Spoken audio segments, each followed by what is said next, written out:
The more I hang around this place, the more I realize you really can't teach an old dog new tricks. You can't.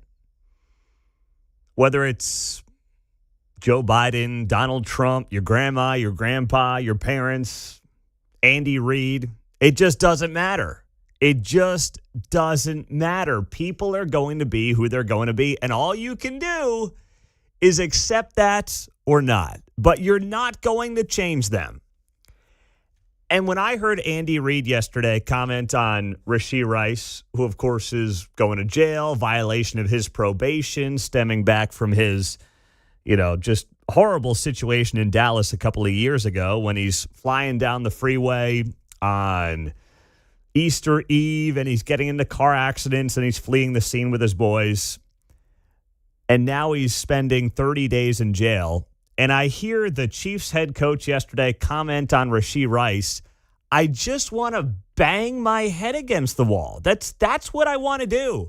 Now, it's 6:05 on a Friday. We've got some fun topics. I don't have a single guest this morning until 9 o'clock. Until Tony Botello of Tony's Kansas City comes in for the first time in a couple of months for our Feature Friday conversation for a half hour. I've got nobody between now and then. But I've got some fun topics on a Friday, so we'll get you in at 913-408-7957. Here was Andy Reid yesterday, head coach of the Chiefs, talking about the Rashee Rice situation, and I should not have been disappointed in the answer, but I was. As far as Rashee goes, we're aware of the situation. The league's aware of it. We talked to the league. We get it. And as far as any further ado to that, there's been no talk about anything further. We're moving forward just normal as we go here. When he gets back, we got to get him caught up and doing what he needs to do. But again, and then make sure he gets it. It's not an easy thing he's going through. So. Life lessons are important, but we're all given chances to learn, and so he's in that position now. I think I've covered it. Oh, Andy!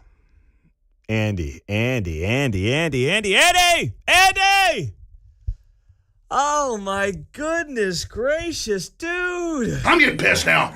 Come on, man! I saw one reporter yesterday report Rashee Rice, and then you know how they have the injury tag, knee? Yeah. They said jail, knee. It's not an easy thing he's going through. Andy's talking about Rashee Rice as if he's just rehabbing the knee. He's talking about Rashee Rice as if he's just a dude who suffered an injury that he has no control over, as if Rashee Rice is not a grown, you-know-what man who made decisions in his life as a grown, you-know-what man. And then, after those really poor decisions were made, he made more really poor decisions that resulted in him spending 30 days in jail, which he's in the middle of doing right now. That's a tough thing he's going through. He's got to learn from this one. I'm pretty sure that Rashee Rice is the kind of guy who just isn't going to learn. Now, I made the case last week for why you cut Rashee Rice. This is, if there's ever a time, it's now. Now, did I think Andy and the Chiefs were going to do it? No. Wide receiving core is not great. Rashee's your best guy. You still want to have a turnaround season after going 6-11. But if there was ever a time where you finally put your foot down and you say, you know what, we're done with guys like this. You do it coming off of last year, hitting the reset button, Mahomes rehabbing, and you try to change the culture from the inside out. I knew it was like a 1,000,000-to-1 long shot. I'm not sitting here saying that I thought they were going to do it. But then to come back like Andy Reid did yesterday and make the comment that he made as if like Rashee is just an innocent bystander here and a victim in the narrative and the story. No. And I know that Andy's made a career out of this. I understand it. He's a brilliant man and a great coach and an all-timer. But boy, does he have a weak spot for some of these guys. He really does. I'm in this phase of life where I still have a grandparent who's alive. Kate and I are blessed to have all of our parents alive. But it's funny, as you see people kind of get older, you always think that there's a chance that they might change. And we all have our bad qualities, right? Every single one of us. Because one day that's going to be me. I'll have my girls and I'll have my grandkids being like, boy, Grandpa's a crank. Yeah. He's a crank. I'm talking to John Anthony here, aren't I? No, I'm not. We all have those qualities. I see them in my parents, my in-laws, my grandparent who is still alive, and that will one day be me, I promise. But you always hold out that glimmer of hope that just maybe some of those qualities are going to change. And they're not. They're not with grandma. They're not with grandpa. They're not with mom. They're not with dad. They're not with Donald Trump. They're not with Andy Reid. We all have them. And Andy just confirmed them yesterday. And I was like, please, no, just at least say, hey, Rasheed's in jail. We're going to deal with this when he gets back. We're disappointed at the very least with how this played out. I didn't even hear that yesterday from Andy Reid. Yeah, it seemed like a few times we've heard in the past that, hey, we're going to go with the guys that are here in camp and we're ready to roll with the people that are here and the next guys step up. None of that yesterday. It was like he'll be welcomed back with open arms. Maybe they'll print T-shirts for him again like they had last season. I mean, it was just such a bad answer. Now, I thought Jill Biden was going to have the worst answer of the week in media after what she said about Joe's debate performance on CBS this morning the other day. She said this in case you missed it. Were you horrified as you saw it unfold? I wasn't horrified, I was frightened because I had never, ever seen Joe like that. Really? You'd never seen Joe like that on that debate stage 2 years ago next month? Really? Like, I was convinced that answer from Dr. Jill Biden that dropped yesterday was going to be the worst answer of the week in American media. But Andy Reid took the cake. Andy Reid said, hold my beer, even though I don't think he drinks because he's a Mormon. But he said, hold my, what's he drink? He's got to be a diet Dr. Pepper guy. I'm sure he is. Maybe a regular Dr. Pepper guy like John Anthony. I don't know. But he was regular like, burger diet drink. Yeah, that's exactly right. That's exactly right. I was just like, you didn't really just go there, Andy, did you? My goodness, you did not. No, he did. Absolutely went there. And it was disappointing to see because it just makes me think nothing's going to change. And no matter what happens with Rashee Rice this year, you can't bring him back, right? Can I at least get Andy to say he's basically playing the final year of his rookie contract and then he's done? That's it. It's over. But that would tank his trade value if they said that. Not that it hasn't been tanked already anyway. I was going to say, but if you want him for a few games, like, will it, though, tank his trade value? Because if you think about it, if the Chiefs just say, we're going to play out the string with this guy, if you want him, you can have him.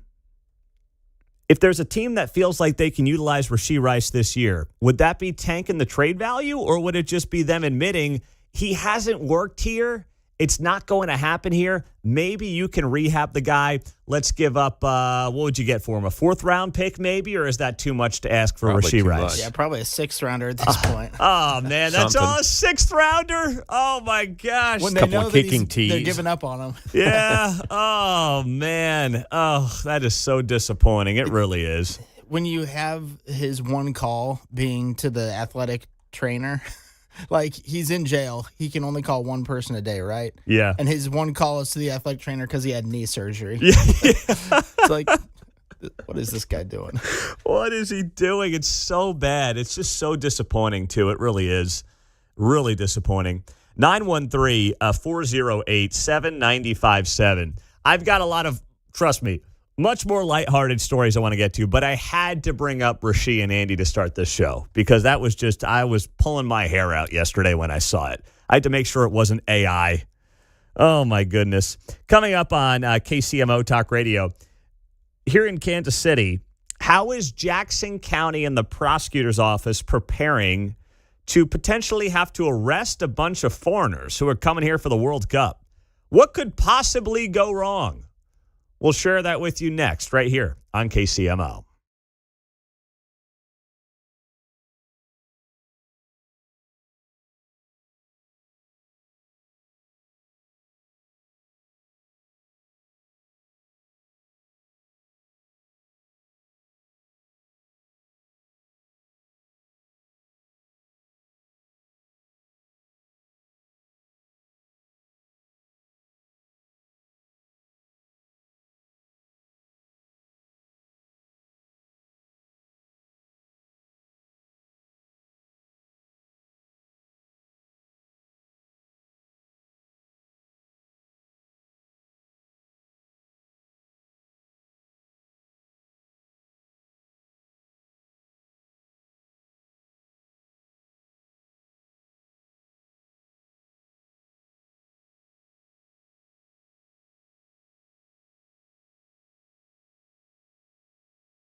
You're listening to Mundo in the Morning on 95.7 FM KCMO. Well, the Argentinian soccer team is coming to Kansas City on Sunday. So that is happening here in 2 days. The first game is 2.5 weeks away on June 16th. And in Jackson County, Missouri, they're trying to figure out how to jail some of these numbskulls that are going to be coming to this country. What do they do about it? Where do they put them? How do they talk to them? They're going to hate it in the Jackson County jail. AC's not working, no cable TV. You've heard those complaints. So they're going to be complaining about the accommodations at the county jail. Oh, my gosh. To You're right about that, John. So that is something that Melissa Johnson, the Jackson County prosecutor, is trying to figure out right now. They're getting ready for a potential increase in a wide range of crimes, and she said her office will hold them accountable. Okay, I hope that she is right. I will take her at her word. She has done a better job than the former prosecutor, Jean Peters Baker, in her last 18 months in office. So not perfect, but better. I'll give her that much, right? But that being the case, how exactly is this going to go? What is it going to look like when you have people from different countries coming to Kansas City to watch a little soccer game, and some of them are going to be hooligans who are going to break the law? How do we deal with this? Fox 4 had the report last night. Jackson County prosecutors will request passport holds for foreign nationals accused of committing A and B level serious felonies. They're also working on plans for lesser offenses. And so we're going to have to be nimble. We're going to have to be fluid and flexible. But we do have those guilty plea waivers translated in other languages to make sure that we can try to resolve cases quickly before the risk of flight increases. It comes as the Jackson County Detention Center recently opened with 200 extra beds. But at the same time, Kansas City announced its modular jail wouldn't open in time for the World Cup. That is a real consideration, and it's something that we will be monitoring closely. But thankfully for our community, we know how to manage the space that we have. And while we could use more space, certainly, we're going to do the best with what we've got. Does that sound like an overly confident Melissa Johnson to you?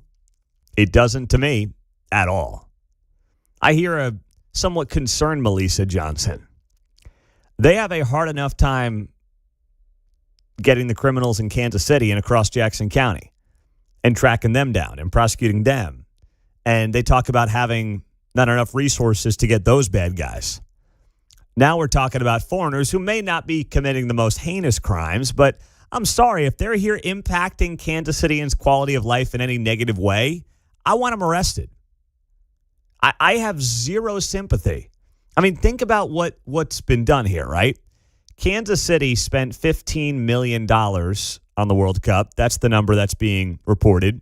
The state of Missouri has spent $77 million on bringing the World Cup to Kansas City. The state of Kansas has spent about $28 million to bring the World Cup to Kansas City. We are all in with your taxpayer money to the tune of over $100 million to bring these 6 soccer games here. And now we're being told by the local prosecutors, I hope we got the jail space for the people that are going to come here and break the law. So we are going to now pay $100 million, hope it's a great economic boost, and then also hope we don't have too many people committing crimes while they're here. Well, what could possibly go wrong? Well, and we may have expressed the thought it may not so much be the visitors as our own clown show that we've got going on surrounding it, deciding to act up. Yes, that's exactly right. Just wait till, you get some guy from Argentina or the UK after a few too many pops, and, you got fights and who knows what breaking down downtown. You can't have that. That's a bad look for everybody. But we already don't have the cops that we need. We don't have the prosecutors that we need. We are already short in a lot of these areas. And now we're just adding potentially tens of thousands of people to the equation over a very short period of time, while many bars are going to be open until 5 o'clock in the morning. What could go wrong? Oh, and ICE yes. or something. Yes. And then, we're going to have people protesting Just ICE. Because someone gets arrested here doesn't mean, yes, that we're calling out the feds. No, that's not it at all. But some people are going to obviously come to that conclusion. Mm-hmm. They'll have to work on the protesters who are going to be out there because ICE is going to be back into the equation.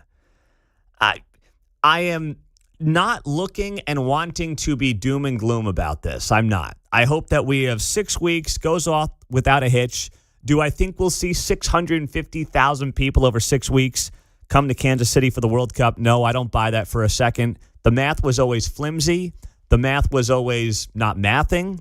The way that they were calculating 650,000 people is they were counting one person who stays here for 7 days as 7 people. That's how they do that math. Even with that being the way they equate the number, I don't believe we're getting 650,000 people.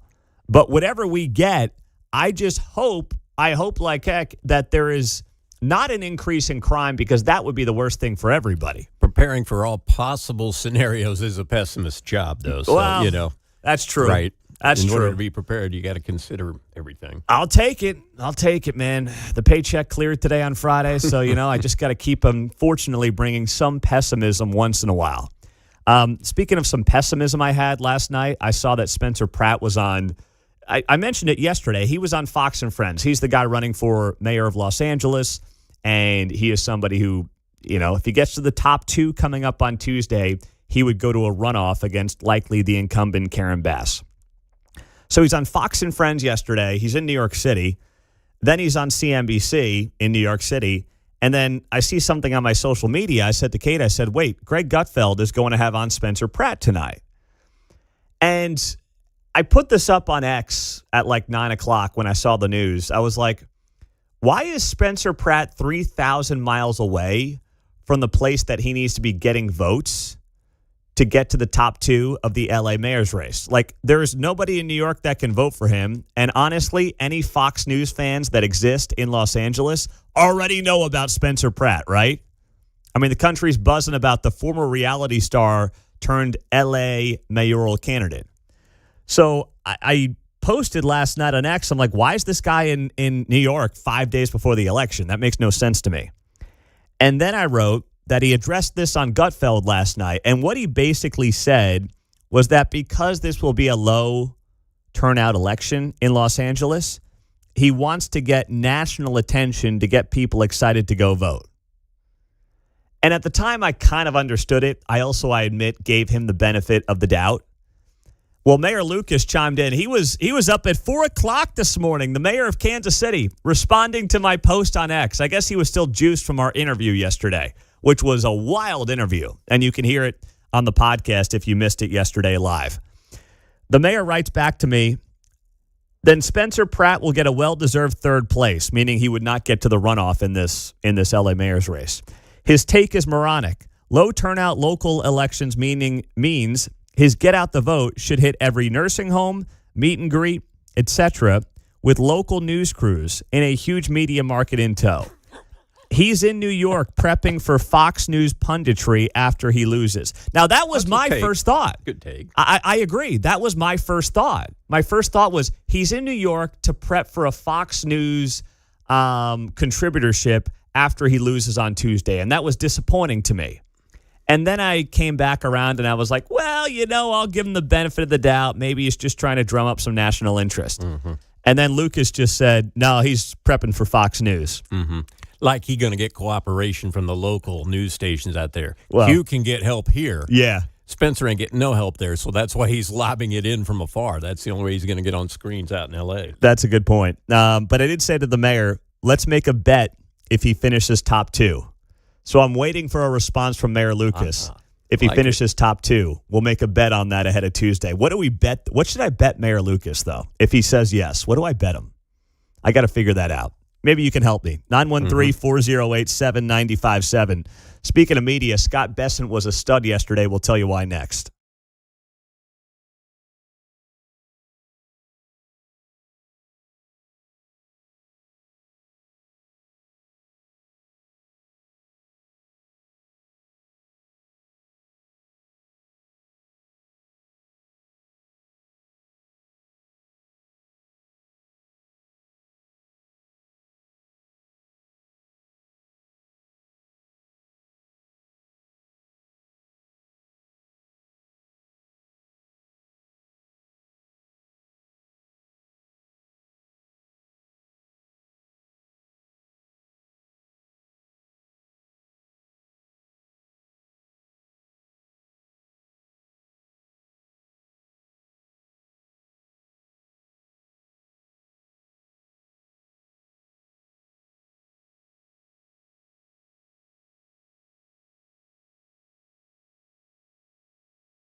from Leawood to Liberty. You're listening to Mundo in the Morning on 95.7 FM, KCMO Talk Radio.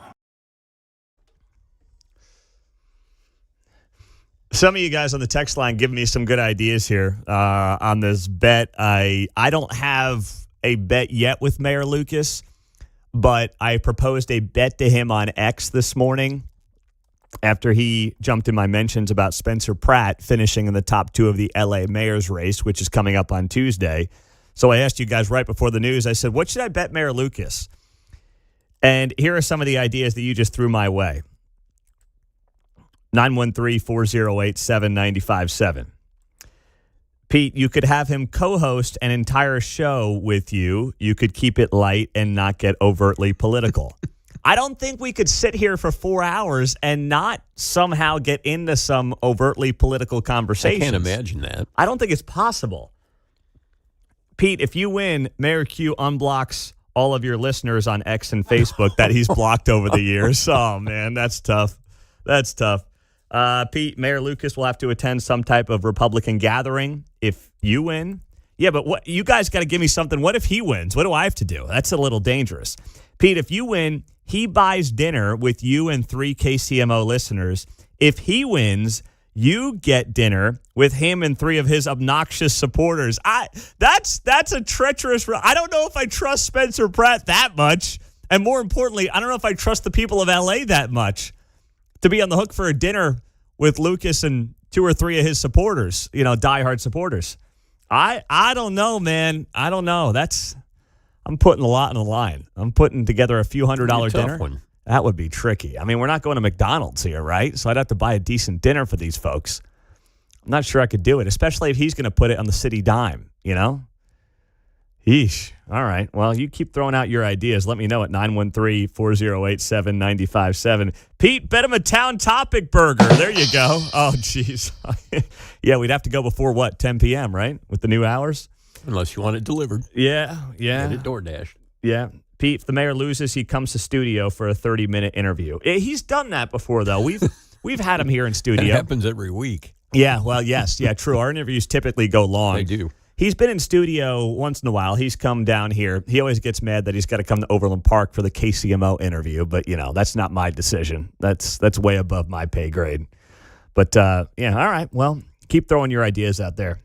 In the meantime, speaking of media and interviews, Scott Bessent, Treasury Secretary, was handling the White House press briefing yesterday. So because you have the press secretary on maternity leave, you've got different members of the administration who are taking over and doing these press briefings at the White House.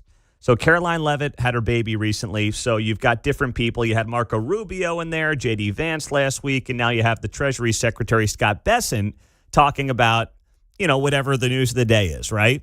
So Scott Bessent is such a smart guy. Scott Bessent is brilliant. But oftentimes, people who are as smart as Scott Bessent aren't really great in media settings because they're so smart. They're so bright. They're sometimes not normal in regular everyday conversations. But Scott Bessent seems to have it all. I mean, the guy's a brilliant businessman. Now he's giving back to his country as the Treasury Secretary. And he got asked a question yesterday. People tried to do some gotcha journalism because that's what they do, at least when you have Republicans in the White House, right? So somebody asked Scott Bessent about Donald Trump 2 days ago saying, I don't care about the midterms. Now, I talked about this yesterday to start the show. When Trump said this at a cabinet meeting, this would have been on Wednesday. They thought they were going to outweight me. We'll outweight him. He's got the midterms. I don't care about the midterms. Look what happened last night. That was the prelude to the midterms. People understand it. They know that. Very simple. Iran cannot have a nuclear weapon. I'm doing that for the world. I'm not doing it just for us. Okay, so that was the president of the United States on Wednesday. People freaked out. Oh, Trump doesn't care about the midterms. 2 things. One, I think he does care about the midterms, but he can't say that because then the Iranians have him by the short hairs. If he's like, I got to wrap up this war and get a deal done before November because if not, I'm going to get smoked. If he says that, what do the Iranians think?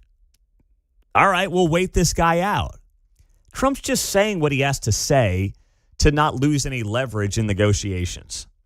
That being said, do I think he cares about the midterms? Not as much as probably I do or you do, because I think Trump has mostly deemed Congress feckless, and he's doing what he can do through executive order and with pen and paper, which, by the way, I don't love for the country that we have growing strength in the executive branch and that Congress, which is like supposed to do most of the work, has become just glorified taxpayer-funded cable news pundits. Like, I don't love that at all, but it's been trending this way for the better part of 20 years, sad to say. I don't like it. We're kind of in this like benevolent king phase of the country, it seems like, where we just elect our king every 4 years, and then there are these other guys and gals who are members of Congress that don't do a whole lot. Not good for the country, but I think Trump has deemed Congress more or less feckless, and he also, I think, likes having a foil.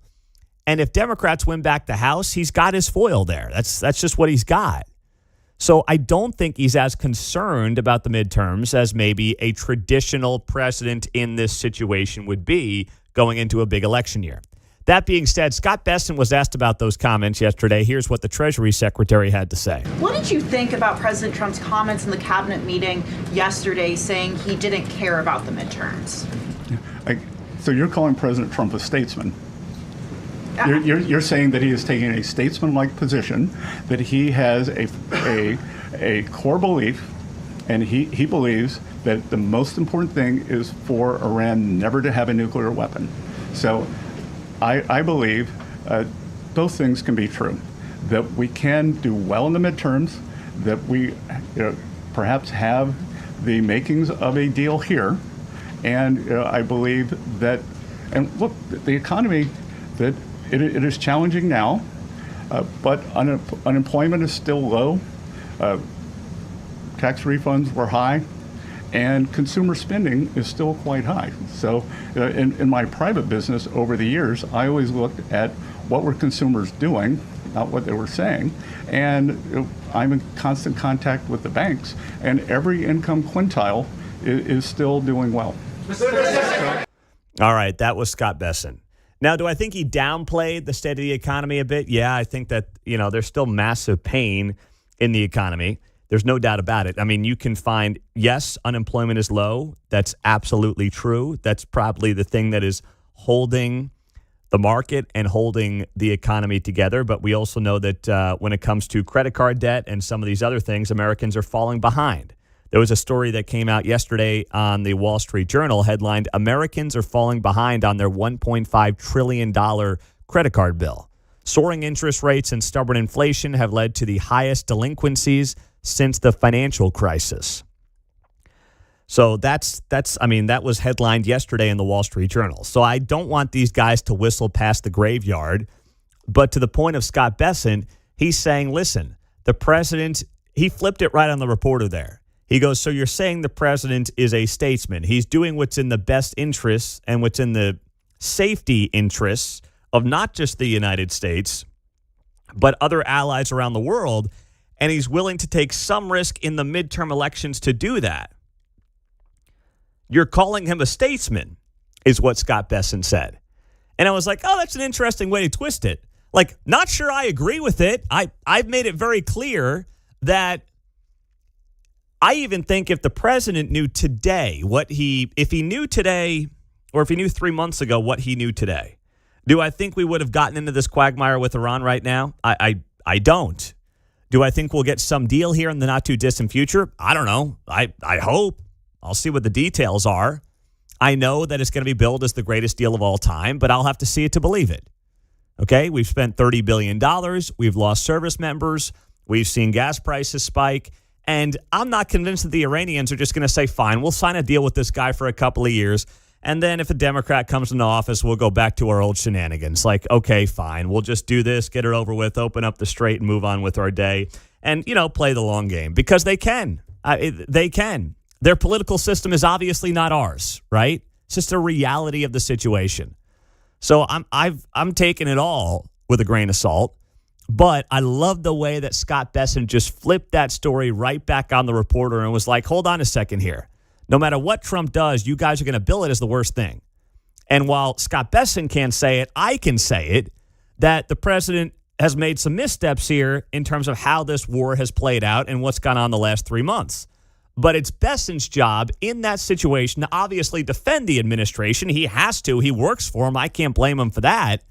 And the way that he defended him, the way that he spun that back on the media was really impressive in real time. He is potentially the smartest guy in the administration, and it might not even be close. And I love the idea, too, of having members of the administration do these press briefings. I actually wonder if that's maybe the way of the future, where there's not like a press secretary. There's just rotating members of the administration getting up there in front of the press, because that's actually more transparent than just having a spokesperson or a press secretary. It really is. I mean, it's actually just cutting right to the guys and gals who are actually the ones pulling the strings and in charge. I like that a lot. I also like where our 6 at 6 is going. There is a major theme for our top 6 stories in the 6 o'clock hour, and we'll share that with you next right here on KCMO.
From Gladstone to Gardner, you're listening to Mundo in the Morning on 95.7 FM, KCMO Talk Radio.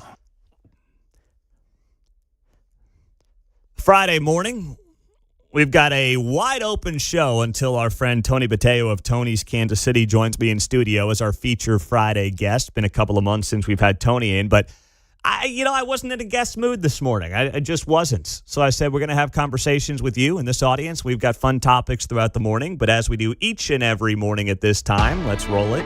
It's time for the 6 at 6 on KCMO Talk Radio. Number 1.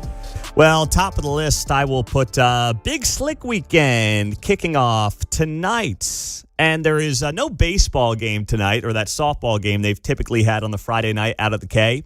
Instead, there is just a VIP event happening at Kauffman Stadium tonight.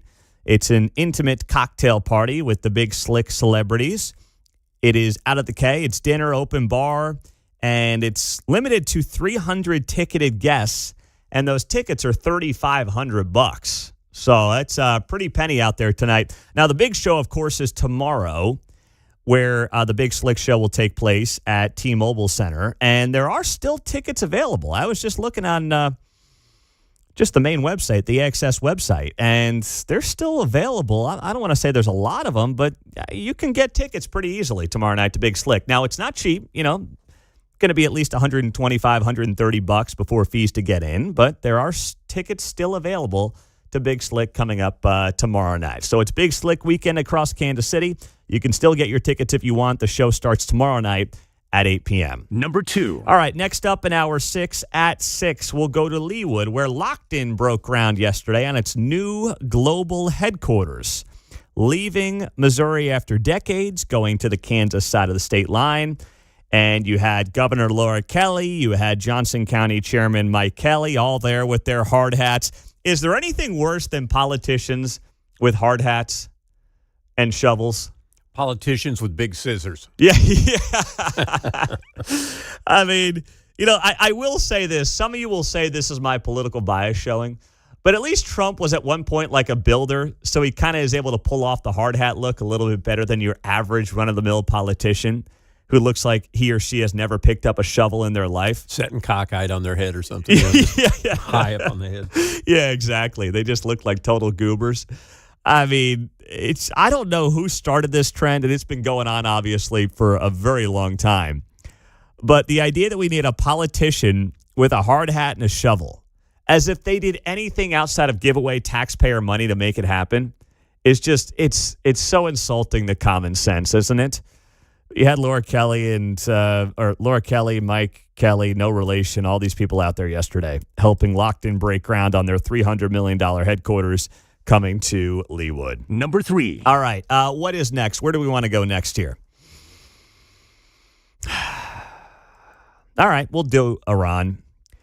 The U.S. and Iran have reached a tentative agreement to open up the Strait of Hormuz and start nuclear talks, according to U.S. officials, though President Trump has not signed off on it yet. Iranian officials have not yet commented on a potential deal. The president has told advisors he wants a few days to decide whether to sign the deal. While the draft's text appears largely locked in, J.D. Vance said a couple of language points are still under discussion, and sources are saying the tentative deal would begin 60 more days of negotiations on Tehran's nuclear program. So that's where things stand right now. It's not known whether or not the president will sign this deal, but we know it's being reviewed. We know that sanctions are involved. We do not have all the details right now, but let's see what the markets are doing as we get set for a Friday trading day. Stock futures are rising slightly as oil prices continue to fall. Oil is under $90 a barrel. It's off 1.5% as of this morning. So we'll keep an eye on that. Number 4. All right, let's get to a lot of the baseball news around town. Let's just quickly note the Royals, since they're actually the least interesting baseball team right now in this town. The Royals, after a day off, go on the road to take on the Texas Rangers. That's always an interesting matchup because that's where former Royals GM Dayton Moore now finds himself as a special assistant. So that series opens up tonight, 7:05 in Arlington, Texas. And hopefully the Royals can get back on track after an absolutely brutal homestand. The problem is they've been worse on the road than they've been at home. So do with that what you want. Number 5. All right, rolling through our 6 at 6. We have the Savannah Bananas against the Indianapolis Clowns. 2 sold-out games happening this weekend at the K. So more exciting baseball's happening at the K this weekend, arguably more exciting than the Royals. Well, and the Indianapolis Clowns are the OG of the baseball, of doing the tricks and all the kind of things that the Bananas have perfected. So it's good to see them out on the road. Yeah, that's going to be a lot of fun. So it's Saturday night, 7 p.m., and then Sunday, the game is at 3 o'clock, and that game is on the CW. So that'll be a game you could watch on TV if you want. If the Royals are just having another brutal weekend, then check out the Savannah Bananas playing at the K. Let's see. The Royals, this is perfect. The Royals game is at 1:30. So if at 3 o'clock the Royals are down 7-0 in the 4th inning, you can turn on the Savannah Bananas on the CW. There you go. Yeah. That's great. All right. Next up in our 6 at 6. Number 6. Let's go to the University of Kansas, where they will host their regional tournament coming up today. Pack the Hog is what they're calling it out at KU. The Lawrence Regional for the NCAA baseball tournament starts game 1, KU versus Northeastern, happening at 12 o'clock this afternoon. And then it's Arkansas against Missouri State. That's a 5 p.m. game at the Hog today. So Lawrence is the place to be if you're a baseball fan. That is going to be a very fun afternoon. Mark, you going? Did you get tickets? What happened there? Nah. No? Just going to check it out on ESPN Plus. All right. ESPN Plus, the place to be. And by the way, I want to just give a little bonus and a little shout out here. Johnson County Community College is going to the JUCO National Championship. Mark, you were all over this last night. What happened? They won in a walk-off home run last night in the bottom of the 9th inning, hit a 3-run homer. They're down 9-7. They win it 10-9. Now they have a 63-3 record on the season, and they're playing Blinn College from Texas in the national championship tonight. That's great. That's great. That's exciting stuff. So that's happening tonight. Okay, Blinn College in Texas. That's where Cam Newton played football before he went to Auburn. Yeah, they won the national championship in baseball 2 years ago. All right, very cool. Congratulations, Johnson County Community College. Coming up, speaking of college sports, well, how do we save it with Congress next?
7:04. Good morning. Happy Friday. So glad you're here on KCMO Talk Radio as we roll through a busy morning, but we're also going to keep it light with you. And a lot of opportunities for you to chime in at 913-408-7957 because we don't have any guests. I was not in a guest mood on a summer Friday morning.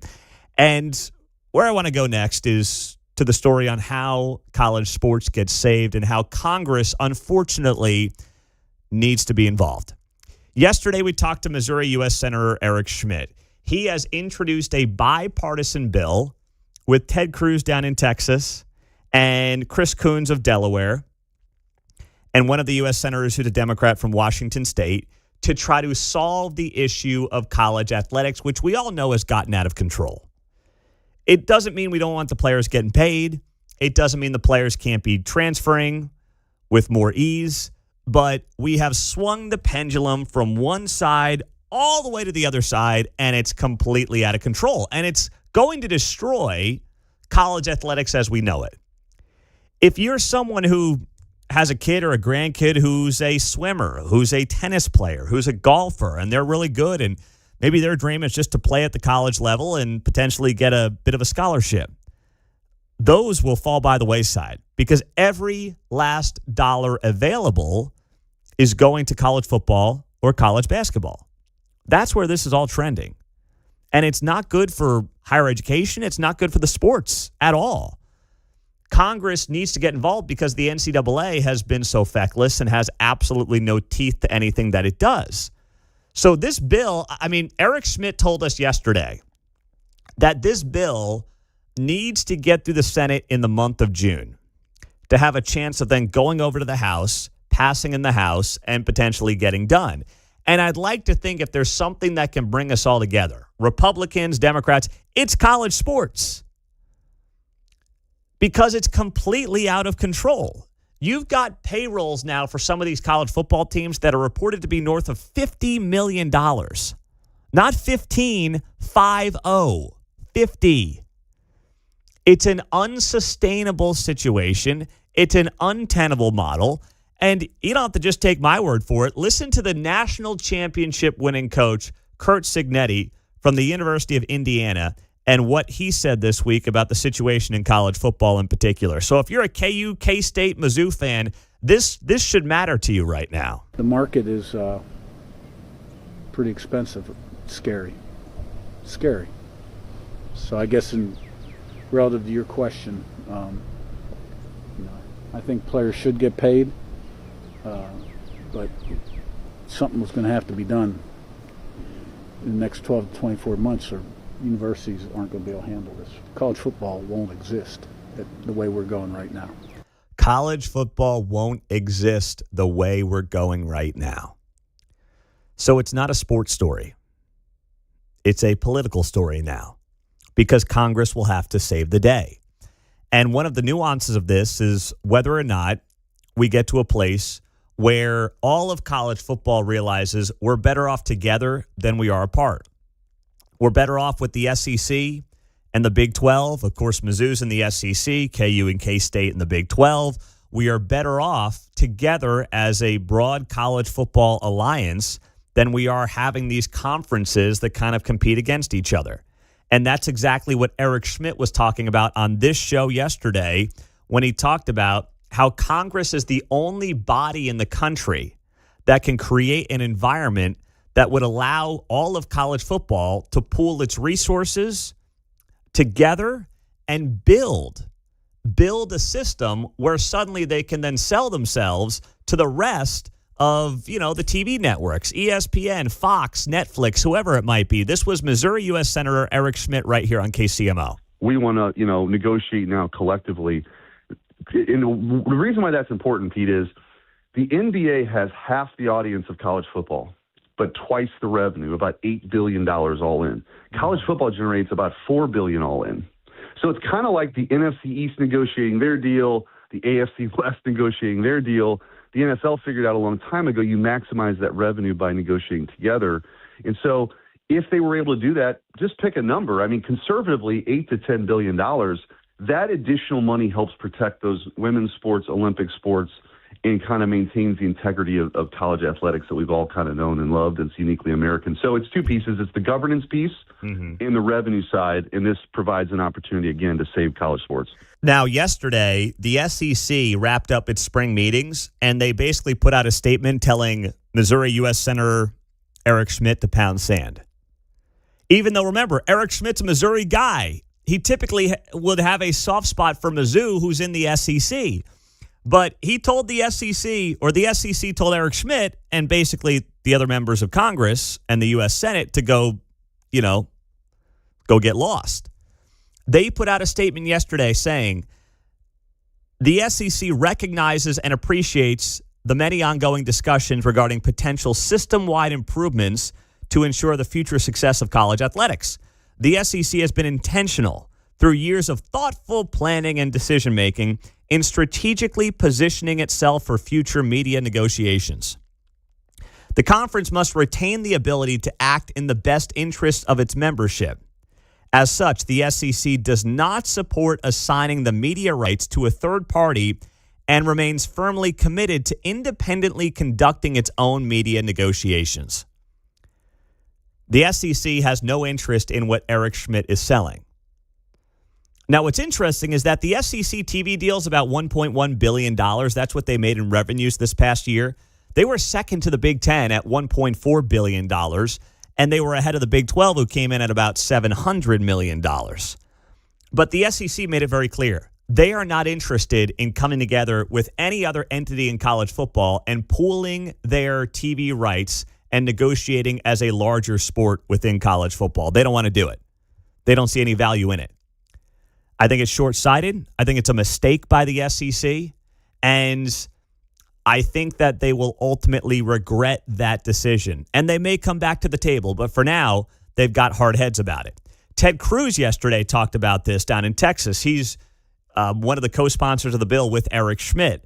And here's what Ted Cruz said to On 3. You know, you mentioned a super league. There's a provision explicitly in this bill that bans a super league. Look, one of the real risks is the SEC and Big Ten joining together. Now, I don't believe they would succeed. I actually think that they would lose the antitrust litigation that would be brought against them if they tried to form a super league. But whether they would win or not, this bill makes clear they cannot merge, because you would essentially turn them into the NFL. They'd be the G League for the NFL. And you said, well, it wouldn't destroy the programs at other schools. It may not totally destroy them. It would just turn them into effectively high school football, where they would not be competitive. They would not be playing the major schools. Part of what's fun about sports is the Cinderella story. Look, a couple of years ago, Baylor won March Madness. It's hard to see that happening right now. Right now, the winners of the tournament are the people with all the money who could pay for the top athletes, and the smaller schools, it is incredibly difficult to be competitive. I want to maintain a system where, from a fan's perspective, you have the joy. Look, I was a freshman in college in 1989 when Princeton played Georgetown. We were the 16 seed. Georgetown was number 1. Alonzo Mourning was playing. And we came within 1 point of being the very first 16 seed in history to beat a number 1 seed. That's an amazing thing about sports. That's fun for the fans, for the athletes, for the institutions.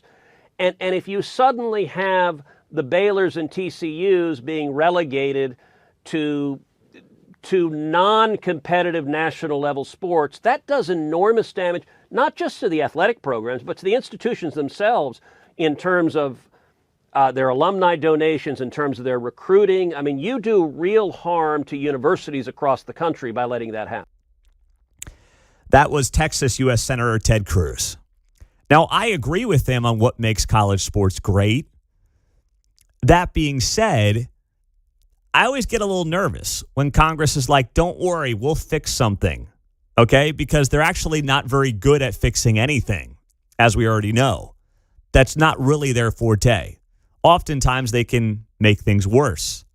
But in the case of college sports, we may not have a choice, because Congress is the only entity that can grant them the antitrust protections that they will need to try to fix some of the issues that exist in college athletics. And it's not just about football and basketball. It is about protecting the non-revenue sports. It's about protecting Title IX. It's about protecting women's sports as much as anything else as well. They don't make money. They don't. But they're going to be on the chopping block if we continue down the road we're going down. So I get it. We've got a war with Iran. We've got, much bigger issues. But if there's something that should be an easy layup and slam dunk, no pun intended, it would be fixing college sports, which doesn't know anything about, political lines. It is beloved by Republicans and by Democrats and by independents. And I hope that this is something that Congress, if they want to show that they still have the ability to do something that the American people care about, even if it is as frivolous as college sports, this is their opportunity to do it. I'm not going to hold my breath. I still think it's less than 50-50 that something actually gets done this year. But you know what? It's a Friday. It's the summertime. I can hold out hope and be a total sucker about it. And that's what I will be. Coming up next on KCMO Talk Radio 95.7 FM, where is our Ron DeSantis? Let me explain next.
On Friday's Guy Benson Show, Shannon Bream, anchor of Fox News Sunday, covering some judicial news, some breaking news as well, coming up at 2 o'clock on KCMO.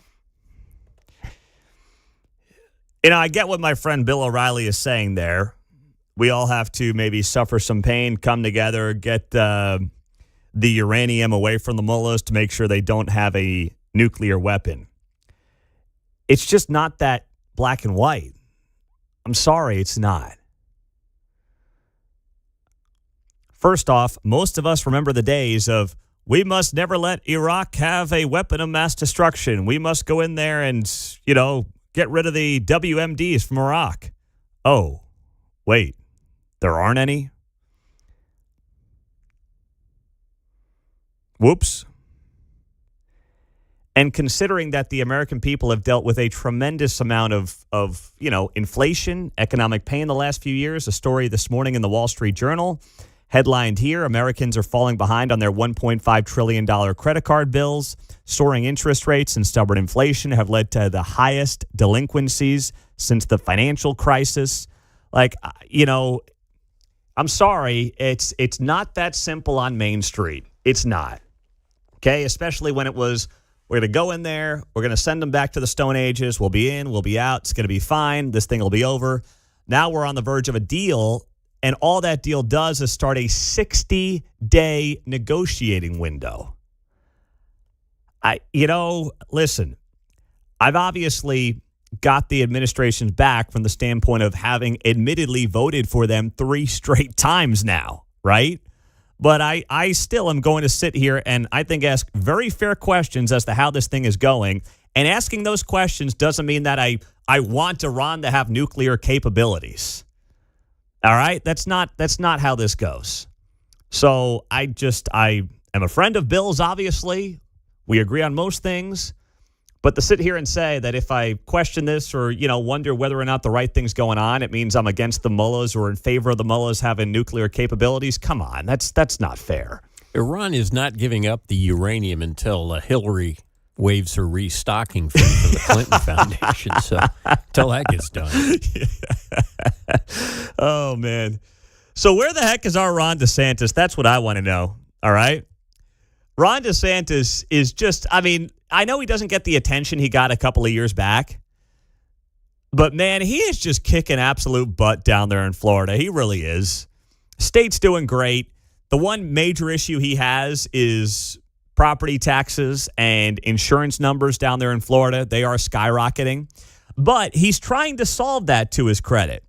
He has proposed major constitutional amendment to phase out property taxes for primary residents. What does that mean? If you are a homeowner in Florida and it's not like your second, third, or fourth home, then you would not pay property taxes on it. And Ron DeSantis last night was on Fox talking about this, and I thought to myself, do we have that guy or a gal potentially in the Kansas governor's race? Home for 20 years, and I want the American dream available for people of all walks of life, but particularly our young people who are starting families. You're going to be able to buy a tax that's going to be or buy a house and have that tax relieved from you. That is going to be a huge, huge boon. But what I've also said, Sean, people say, oh, you're not going to have any police, schools, all this other stuff. Well, when we had $32 billion coming in 2019, we had all that. Now there's $60 billion. So you can give the taxpayers a break. But because we have a surplus, we're going to create a state trust fund and we'll issue grants to local governments. If some police department needs help, we'll do it. We'll do school districts. I'm fine with doing that. We have the resources to do it. So at some point, we've got to stand for our local property owners vis-a-vis these property taxes. And I think it's going to be a home run. There's nothing more we can do in Florida government to put money in people's pockets other than this property tax initiative. I love everything about this, broadly speaking, from Ron DeSantis. And, I find it really interesting that Florida is run so well and so effectively, right? It is 8 times the size of Kansas when it comes to population. It's about 24 million people in Florida. Kansas has about 3 million people. Florida is growing rapidly. They have a budget surplus. Kansas is running a budget deficit, meaning they're spending more than they're bringing in. Florida has about a $115 billion budget as a state. That's about 4.5 times the Kansas budget of $26 billion. So think about this. Florida's budget is, let's say, 4 to 5 times the size of Kansas's budget. Florida has 8 times the amount of people. But their budget is only 4 times the size of Kansas. What does that tell you? They run a leaner operation with less government, and they do it in a way that shows growth for the state. And then what do? They figure out ways to give their money back to the people. Not that they don't play the incentive game once in a while, but they're not playing it in the stupid, foolish way that the state of Kansas plays it. With the loser mentality that Kansas has played it for far too long, involving Republicans and Democrats. Both parties have been at fault for this. So when you think about, hey, who do I vote for in this Kansas governor's race? I'm not telling you who to vote for. I don't do that. Okay? But think about who that next Ron DeSantis might be. Who's most likely to be that Ron DeSantis for Kansas? That's how I would look at everything through the prism of in this race going forward. 913-408-7957. We'll get to you. And I want to talk a little spanking appropriately. I trust you. Next.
Hey, Kansas City, I'm McGraw Millhaven, your host of America at Night. Do we have a deal for the Strait of Hormuz, or do we not have a deal? Coming up at 8 o'clock only on 95.7 FM. Loving America at Night with McGraw Millhaven. Got a teaser for you. He will be here in Kansas City. We'll get to all that coming up here in just a couple of weeks. 913-408-7957. Summer Fridays are here. Thanks for joining us on KCMO Talk Radio.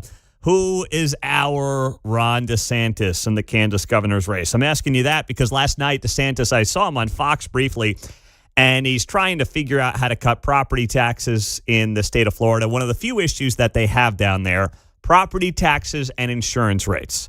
But hey, they've also got a budget surplus.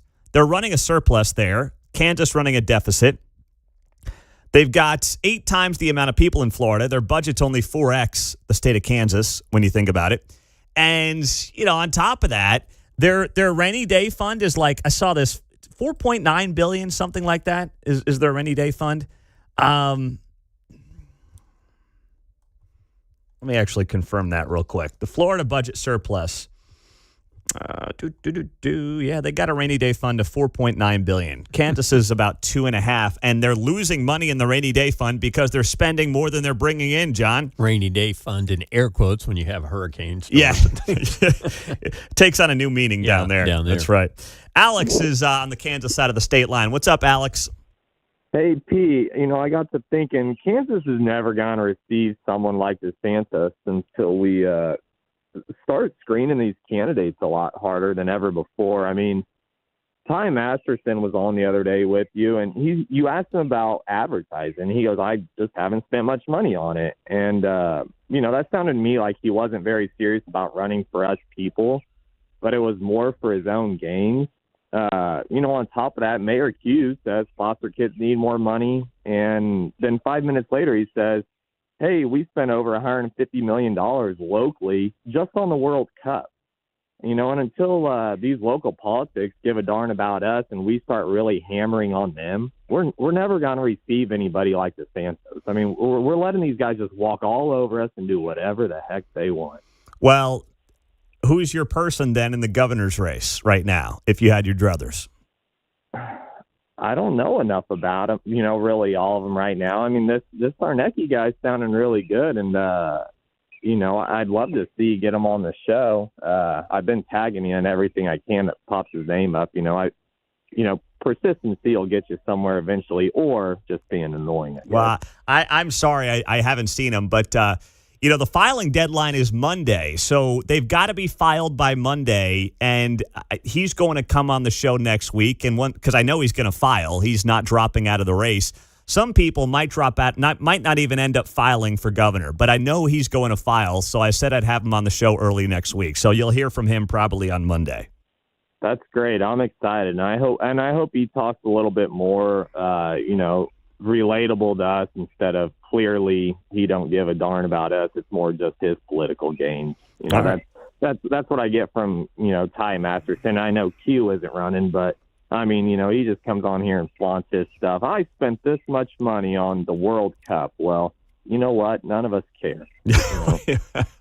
Thank you very much there, Alex. I appreciate it. We'll see. On the text line, Pete, our Ron DeSantis is Charlotte O'Hara. I did see Charlotte O'Hara, former Johnson County commissioner, did file for governor yesterday, and she's got her lieutenant governor picked and the whole deal. I've talked about Charlotte. I've talked to Charlotte. I like Charlotte a lot. I just don't know if she can win. In fact, I say this as someone who would consider myself a professional friend of Charlotte's. I don't think she can.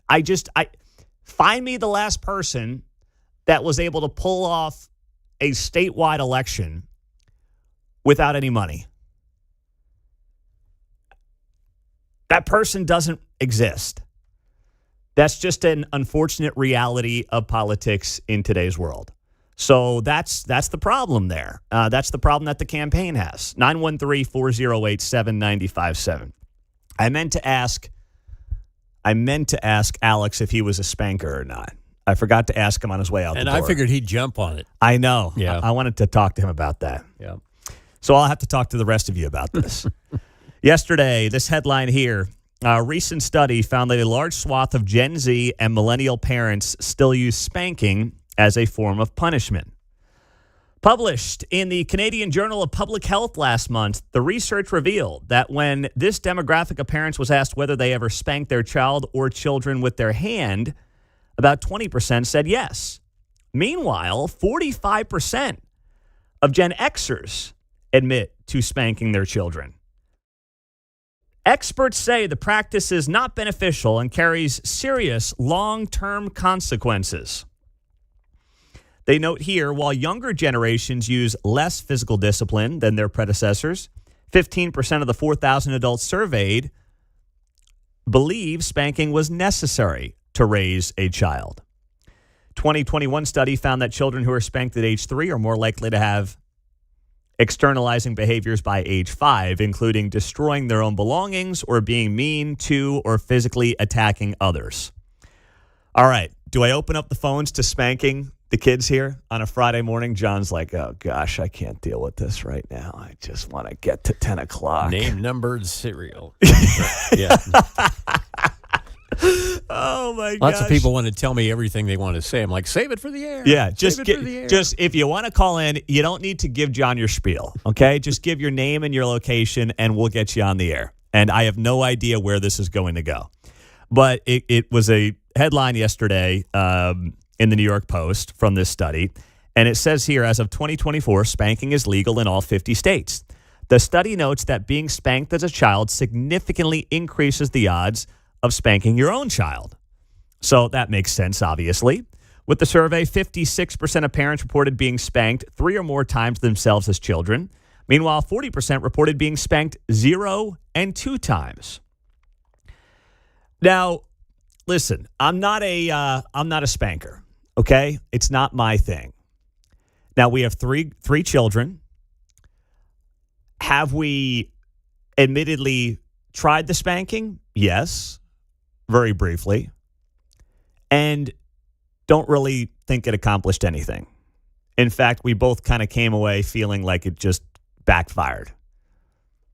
Now, every child is different. That's the other thing. One child may take better to it than others, you know? And that's the case in our household. It's not part of our parenting anymore. It was a brief part of it. And we both were like, yeah, we don't like this. That was my experience. Yeah, we didn't really.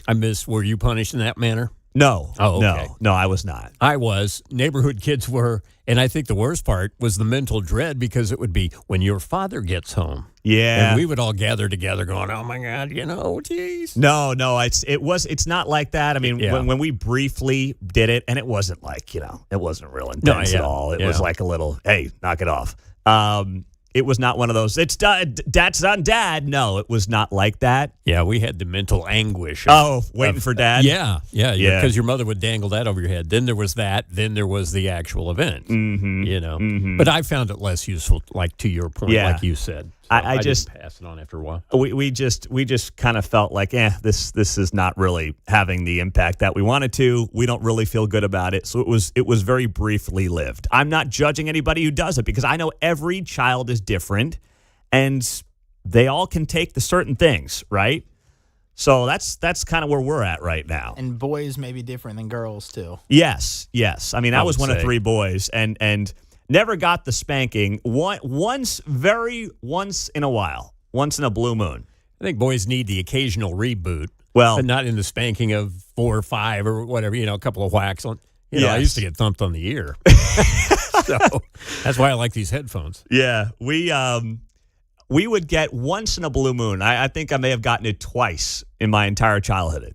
Just a little pick up, lean against the wall, knock it off. Okay? And it was kind of more of a scare tactic than it was anything else.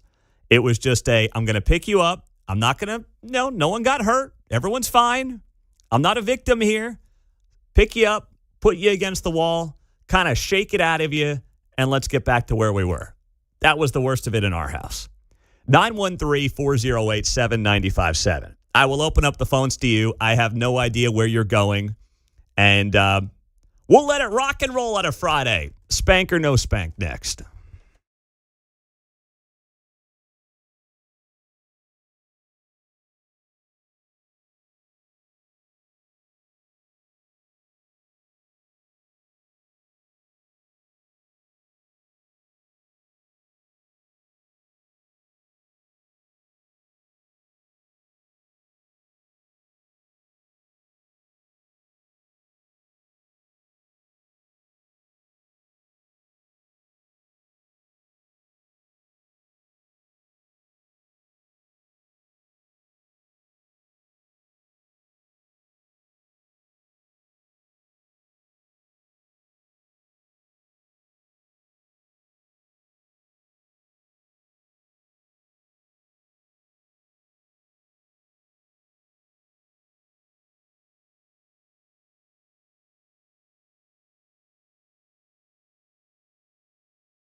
The fun's not done after Mundo in the Morning. Hey, it's Kevin Keatsman. Join me for Uncanceled at 10 o'clock right here on KCMO Talk Radio. Spank or no spank? That's the question I got for you. But just to be clear, there's some confusion here. Mark and John are fielding all these calls that we'll get to momentarily. But what just happened there, Mark? What happened with the caller there off the air? Yeah, the guy thought that we were talking about relational spanking with our spouses versus children. Yeah. Okay. All right. So I know that's not where we're going here. No, not at all. Yeah. Now on our website, we've got a platinum membership for $39.95 where you can images and post-show podcast. Is that what we're doing you here? get some discounts. There's all kinds of things available. All right. No FCC compliance there. Shocking number of millennial and Gen Z parents spank their kids, according to a new study. So 913-408-7957. That's how you join us here on KCMO Talk Radio. Let's go to Wyatt. He's first up. Good morning, Wyatt. Hey, how's it going? You sound like a spanker, Wyatt. I just think the name Wyatt means that you're going to go pro-spanking on me here. Yeah, well, I mean, you know, I kind of grew up in the middle of nowhere in the country, so that's kind of the way it went. But, you know, I'm 21, almost 22 years old, so, you know, I'm Gen Z, and I would have every intention of spanking my kids, you know, if and when it got to that point. You know, I was spanked as a kid. Both of us were, actually, and I strongly believe that is a very large reason of the problems that are going on in the world, is that not enough kids are getting that respect put into them. And, you know, that's because that's the way I learned it. You know, if I did something bad, if I was disrespectful, if I talked wrong, something like that, I got spanked. And it's just become a very big problem in the world that nobody knows that kind of respect anymore. Nobody knows that, you know, if you do something stupid or disrespectful, you know, they're gonna get spanked. And it's just not. The world has changed a lot, even just since I was a kid. You know, and that if somebody put their kid on the floor for being bad in the middle of the supermarket, nobody would take a second look. But now you do it, and you know, maybe it's a little bit too far now, but even just doing it in the middle of the supermarket, nobody's gonna like that. You know, everybody's gonna care about it, and it's just the world has gone too soft. Well, were you growing up, you said you and your sibling, boy, girl, two boys? Sister. Oh, sister. Okay. All right. Good to know. Yep. Good to know. All right. Thank you, Wyatt. Appreciate you, brother. Yep. Thank you. Thanks for listening. Jonathan in Kansas City, go ahead. Hey, so I'm kind of going to agree with the previous caller. I think it explains a lot of what's going on, especially with the younger generations in our society. The fact that they're just not getting that discipline. Here's the thing. The point of discipline is to teach. And I think sometimes the best way, the most effective way to teach students in life, to teach kids the lessons that they need to learn is sometimes through spanking. I guess it's a case-by-case basis. I'm not saying do it every time, but sometimes it is the best way in certain cases. One of the things that I struggle with is, okay, if you're people are making the argument, well, we can't do spanking because of all these bad, you know, all these bad side effects of it. Did you spank your kids, or do you spank your kids? I don't have kids, but I was spanked as a kid. Okay. And so was my brother. Now, here's the thing. If we're not going to do spanking based on the arguments against it, I'm not seeing a good alternative. I think what a lot of parents are doing now is they're not only saying no to spanking, like the previous caller, they're just saying no to discipline entirely. Well, there is some of that. I agree with you. There's absolutely some of that, Jonathan, and that's wrong as well. I mean, it's like everything else right now in the world. We either have one extreme or the other, and there's no in between. So two callers pro spanking, but neither caller has kids. So I think that's easy to say, hey, we got to get back to the old spanking. But I'd also like to hear from someone who's done it. For better or for worse, either way. Evan, Excelsior Springs. Go ahead, Evan. Is this me? That's you, Evan. What's up, brother? Yep, I'm pro spanking. I got spanked as a child. I think there was a difference between spanking and beating. There's a very big pop difference on the hip. Yes. There's a little pop on the hip to get somebody's attention. That's a little spanking. The only time I remember being spanking and it hurting is when I got a pop on the hip and I told her that didn't hurt. The next one hurt. That's. And guess what? Yeah. I don't run my mouth anymore. So, I'm pro spanking. I have given my kids a little pop on the hip, but they don't run their mouth to me the way I did to my mom. So that's my take on it. All right. There's a difference. I respect that. I like that, Evan. Thank you very much, brother. I appreciate it. James and Shawnee, go ahead. You're on KCMO. What's up, Pete? How's it going? It's good, brother. Hey, you've met both of my boys, and I am pro spank. When I was a kid, I was badly beaten by my father, but I think it's something that you have to wield very, very, very carefully. It can't. To me, you don't spank for unintentional mistakes or lapses in judgment. Spanking is that's like the worst sentence that my boys can get. And it's a conscious decision to do the wrong thing. A good example is my 5-year-old. I think it was last year. I came downstairs and I just came around the corner in time to watch him throw a truck at his brother's face. That's like, okay, I've got to set a boundary here for you. So I'm pro spank. I don't think you can do it all the time. I think you have to wield it very carefully. Yeah. My 8-year-old, I think the last time he got spanked was when he was 6. He didn't like it. He's like, that's a pretty good run. That's a pretty good run. Yeah, he doesn't, he still gets in trouble, but all the stuff he does it's all normal learning stuff. It's not anything egregiously disrespectful or anything like that. Yeah. No, that's great. I also utilize a good poke in the chest sometimes. Yeah, that can work as well. There you go. All right, James, good to hear from you. Your producer said something that I believe is spot on, too. There's a difference between boys and girls. Boys definitely need to be come up against a hard boundary. Yeah. Yeah, well said there, James. Good to hear from you. Yep. See you, bud. Thanks, man. Vince and Lee Summit. Got 30 seconds, Vince. Go ahead. Pro spanking, but a very big caveat with that. My sister and I are in our early 50s, so we're Gen X. We were spanked, but she was probably only once, and I was probably maybe 3-4 times max. And the reason we weren't spanked very often is because they were very, very consistent in their discipline. If we disobeyed or were hurting each other or whatever, we didn't have 10 seconds or a 1, 2, 3. We didn't have that to obey. You had about 2 seconds to obey, and then you knew what was coming before you even knew it. There you go. And whenever you have a parent, when your parent's really consistent like that, you don't want to do anything bad. So for a boy, I think only 3 or 4 in my whole entire life wasn't bad. Well, my sister has 3 kids. I have 4. We spank our kids with the same sort of deal. They're all 7 very productive citizens, don't get in any trouble. And, they're good kids. Well, there you I go. call them kids. They're all in their 20s now. But, yeah. There you go. No beating. No. I like it. Thank you, Vince. Appreciate you, brother. There you go. All right. News coming up in 90 seconds. I'd say spank wins out over no spank. Just the anecdotal study that we just did there for the last few minutes. Coming up, I got a fun one I want to welcome you in on next.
Who is somebody, this is my question for you. I told you we had 3 hours of no guests this morning on a Friday. I just wasn't in a guest mood. I figured I'd bring up some lighter Friday summer topics for you here. But this one actually ties into the political moment that we find ourselves in.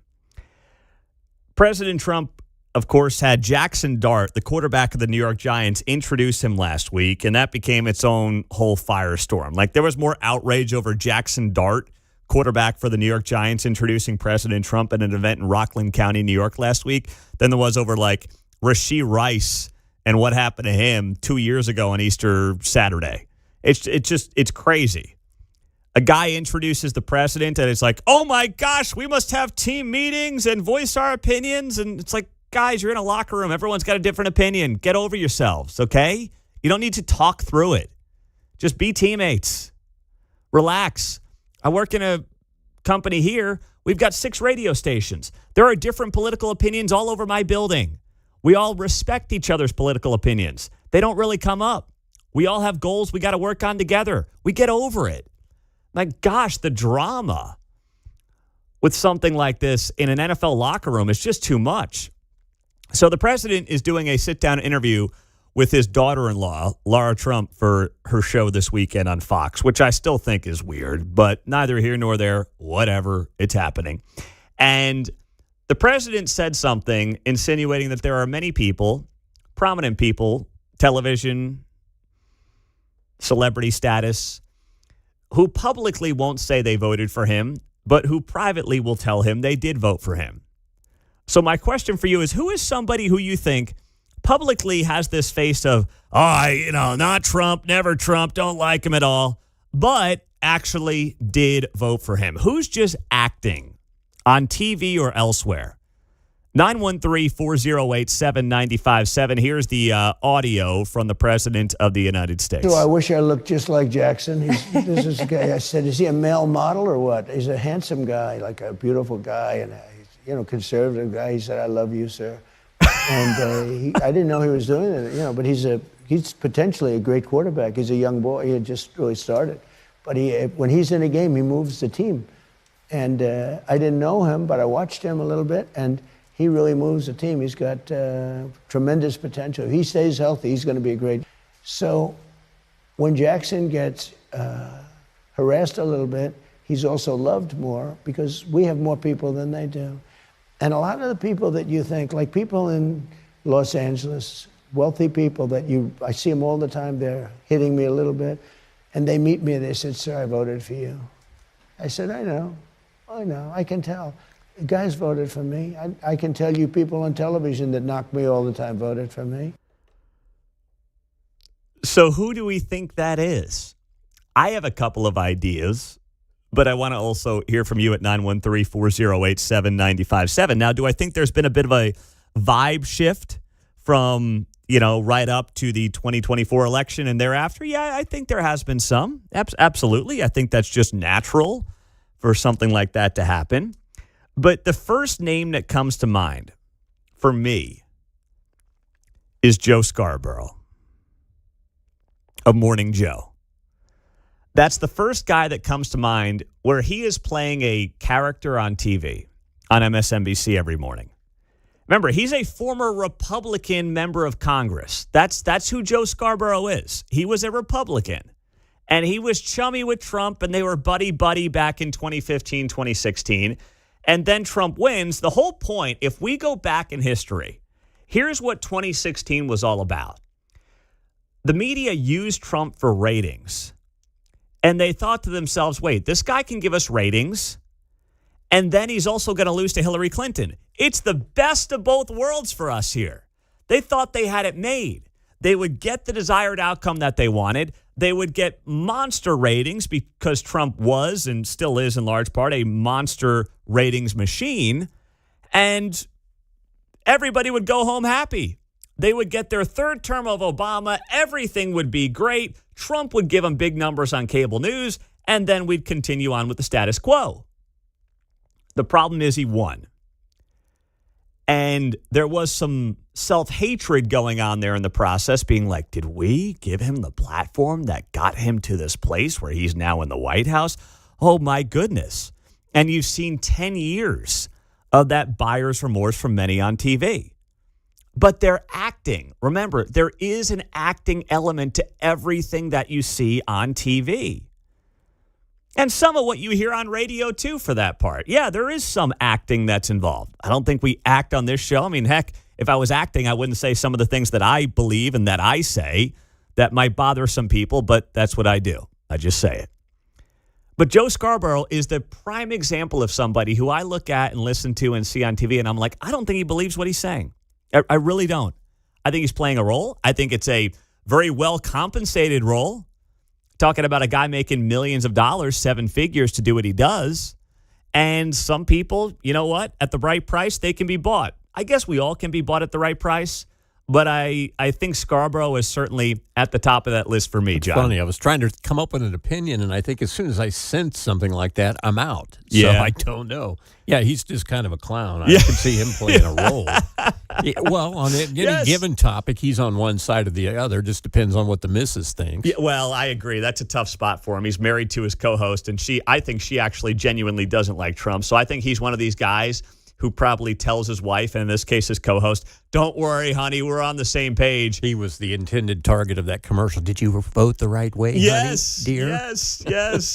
That was Joe Scarborough in a nutshell, which goes to show you, even a guy who's got his own morning TV show on cable news and easily clears, high 7 figures probably at this point, is still potentially lying to his spouse about how he voted. It's wild. That reminds me, he's not on TV, but I'll bet Doug Imhoff. Yeah. Imhoff voted for Mr. Kamala. Oh, gosh. Can you imagine? 913-408-7957. That's our text line. Pete, what about James Carville? No, Carville's a total wacko. Yeah. He absolutely voted the way that we think he voted. There's no doubt in my mind. On the text line, Taylor Swift. Oh, man. No, I don't believe that either. Think so. Nope, I'm not buying that one. It's a great story, but there is no way. I firmly believe, no doubt about it, that Taylor Swift voted for Kamala Harris. Any chance she didn't vote? Some of these celebrities, you suppose, they'll say something, but maybe they won't vote just to not be on the record. Yeah, that's possible. I wonder. How that often that is happening. Yeah, I even wonder where she's registered to vote. She voted. Yeah, I think she did. Yeah, I agree. Yeah.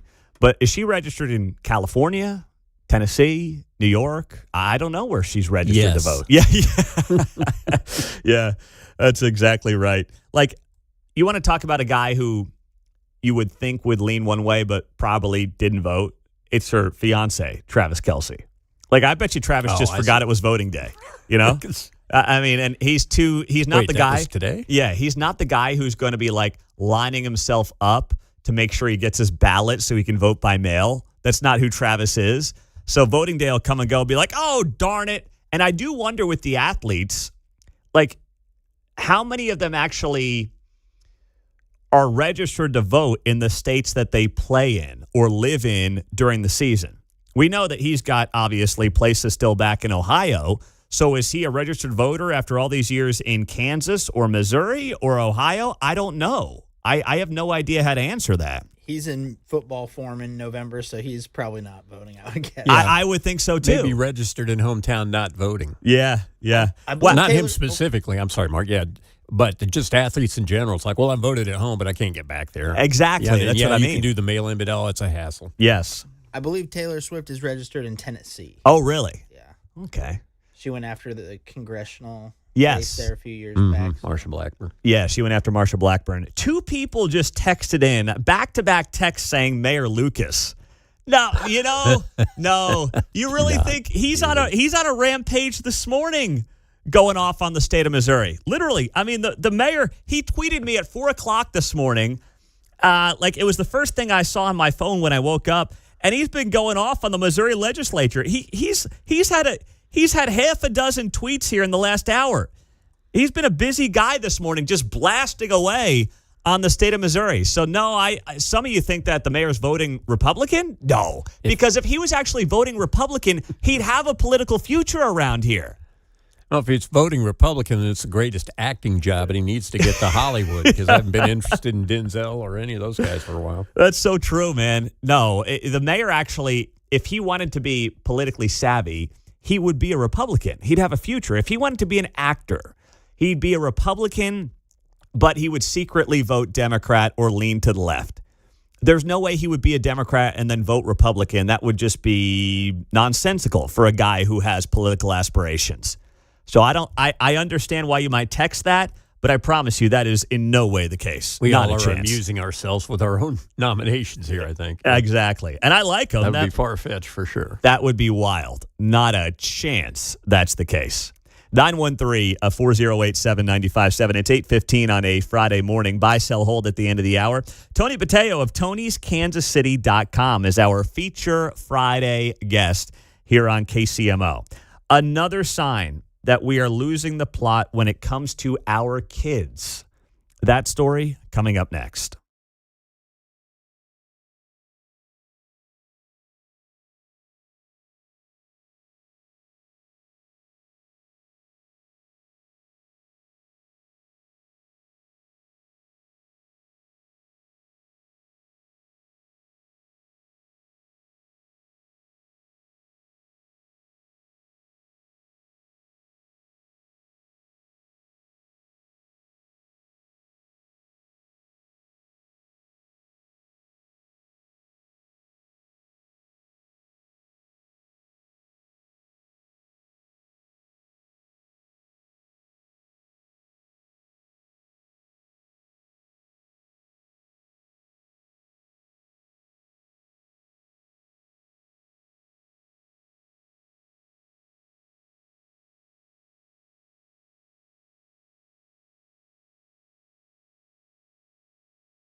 Vince Colonnese here. Join me for your lunch hour from 11 to 2 on 95.7 FM, KCMO Talk Radio. Funny meme I just saw here on the Royals. It reads, me and my friends realizing we have become our dads, cheering for the terrible Royals teams and saying they'll turn it around soon. It's like, oh, jeez. Oh, boy. Maybe it starts tonight in Arlington, Texas. A lot of baseball going on this weekend. You've got the Royals are like at the bottom of the barrel in terms of local baseball that people care about. Savannah Bananas are in town Saturday and Sunday. You've got the KU Baseball Regional happening in Lawrence. They can take on Northeastern State at noon. We'll see about this rain, by the way. And then you've got, Johnson County Community College taking on Blinn College out of Texas tonight for the Junior College National Championship. How about that? I believe that's in Colorado tonight. All right. Let's go. What are they? The Johnson County what? Cavaliers. The Cavaliers! They're taking on the Buccaneers. The Cavs and the Bucks. All right. It's not Monday Night Football. That wouldn't be Monday Night Football. That'd be NBA versus NFL. But, that's cool. Johnson County. Let's go, Johnson County. Okay. Monarchs at home this weekend. All right. Yeah. Is Frank White still coaching out there? I don't know. We'll have to go out and see. Yeah. They got a winning record so far, but I think they're about fourth place, maybe fifth right now. Kind of tight early on in the season. I'm glad Frank is doing what he really loves. You would think he'd have more time for it. Yeah. Mm-hmm. Yeah. That's a good point. All right. Well, story here. Speaking of sports and college sports, look at this. This headline I saw, and I was like, wow. We talked about the $40 billion price tag on youth sports that came out a couple of weeks ago. It was a Wall Street Journal piece that was highlighted. Well, now there was this story, and it was done by a local newspaper, but I really think it applies to Kansas, to Missouri, to parents all across the country. And it reads here, the shocking cost of youth sports. This is specific to the state of New Jersey. But once again, I don't think it's unique to the state. I think it's really anywhere and everywhere in the country. And they interviewed hundreds of parents in that area that are spending 10, 20 grand a year on their kids playing youth sports. And how in many ways, the rec leagues are being lost in some of these communities, and they're being replaced by very expensive leagues owned by private equity firms in many cases, and they're charging these parents an arm and a leg to have their kids just play youth soccer, play youth basketball, get involved at some of these sports at different levels. And the parents are getting milked. Let's be clear on what's going on here. You have, I believe, predatory practices happening. And what they're doing is they're playing off of the guilt, and they're playing off of the fear of missing out that you get in some circles with some parents. And I'm not shaming anybody in the process, but I will say, as parents, it's our job to take a step back and realize that like 0.1% of kids are ever going to go professional in anything in sports. It's a very small fraction that will ever get a scholarship at the D1 level. And the fact that we are burning through tens of thousands of dollars in some cases for youth sports is just absolutely crazy to me. But it's happening. And it's not unique to our part of the country. It's happening everywhere. The days of rec sports falling by the wayside in many cases. They don't have enough people signing up for youth sports around the country in too many cases. I mean, I'll admit, we're doing rec soccer for my oldest. And, I've talked about my coaching career, which, I'm on the rocks, by the way. We had a very good fall season in first and second grade girls soccer. I think they might have went something like 6-2. But this year in the spring, we struggled. We went, I want to say it was like 2-2-3 or 2-3-2. Or they had 3 ties. I was like, there was a 0-0 tie. The girls were like, that was kind of boring. What was that? No one scored a goal. I'm like, yeah, because the other team just sat back there with 3 defenders when there's 5 players on the field. It's kind of hard to score a goal that way. Yeah, it was so absurd. I was like, what's this guy doing? What are we doing here? Come on, let's let the girls have some fun and score some goals. It's not the World Cup. But anyway, I am surprised by how few teams there are at the rec soccer level. And as I understand it, it's because so many people are like, I've got to get my kids into some higher end, more legitimate air quotes league. And I'm like, why? What are we doing here? I mean, they're 6 and 7 and 8 years old. That's what they are. Aren't we teaching them about teamwork and maybe a little bit about the basics on how to play the game and, how to work together? And that's kind of all you have to do. Now, if they get to 10, 11, 12, 13, and you're like, wow, this kid's got real potential in something, we've got to figure out how to maximize it. I understand that. But at the lower levels, at the elementary school levels, we don't have more people playing rec soccer because they all think their kid's the next Mia Hamm or the next Matt Beasler or something like that. Why? Why?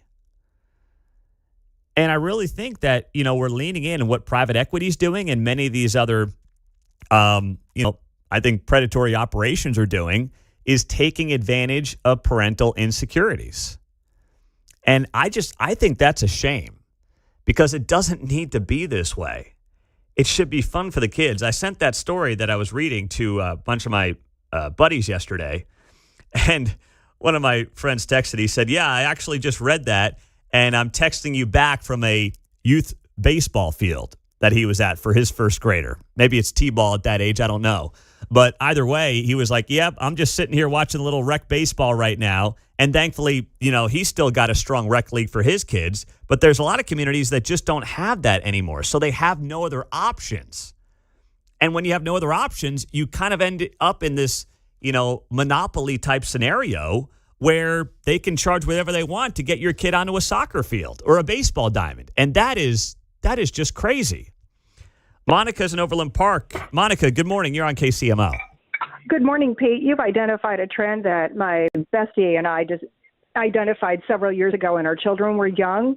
And we concluded that we would be better off putting all that traveling team money that we would have otherwise been paying into a CD and save for our kids' college education rather than hoping for some scholarship that may or may not come. Monica, you're spot on. And that was in the story. It said for like 99% of parents, if they had taken a lot of that money and put it into a 529 college fund or something, their kids been way ahead. They wouldn't have to worry about getting a scholarship because college would have been paid for. Exactly right. We noticed the trend when we were stationed in the military out in California. What they were doing was aggressively, purging their neighborhoods of children, making it so that they only have like one public high school, one elementary school, one grade school to support. And then they also were purging families and children by limiting the recreation available so that they had the ball fields. Yeah. By the way, your parks were largely ball fields. Forget having a real pool. The only pool was a private swim club pool. They had a stupid splash yard that didn't do anything for anyone. And what they did was they basically provided the space, but then the community had to rely on these private sports leagues. So they basically privatized public recreation. Yes, that's exactly what it is, Monica. Thank you. They privatized public recreation. Have a great day. 913-408-7957. Your calls and then buy, sell, hold next.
On Fridays, Guy Benson Show, Shannon Bream, anchor of Fox News Sunday, covering some judicial news, some breaking news as well. Coming up at 2 o'clock on KCMO.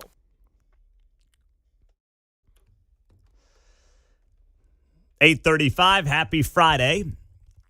If you are working from home on Friday, you can always stream us at kcmotalkradio.com or on the iHeart app. Super easy. Just pull up the iHeart app and search KCMO. All right, so we were talking about youth sports, how crazy it's become. We know it's nationally now a $40 billion business. There's been a lot written about it as of late. Tony is in Parkville. He's on KCMO. Tony, what's going on, man? Happy Friday.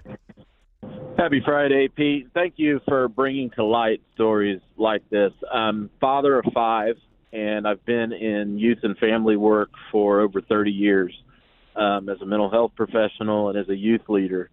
I've watched the migration of youth sports across the board in families, and I think that we talk about the investment of money and different things, but I would like there to be a deeper conversation too about what that robs the family from as far as experiences together. Suddenly vacations become a one day at the beach trip while we're playing, youth baseball for 6 days. 3 kids in a family of 7 are drugged to the ballpark and expected to sit there and be idle. And the family has to put all that money into their travel and everything, which leaves, no money to go for a family vacation, go see something historical, go learn something about your culture or your country. It's robbing us from a lot more than our money. It's robbing us from the attachment that creates healthy family. It's robbing families of the development of their faith base.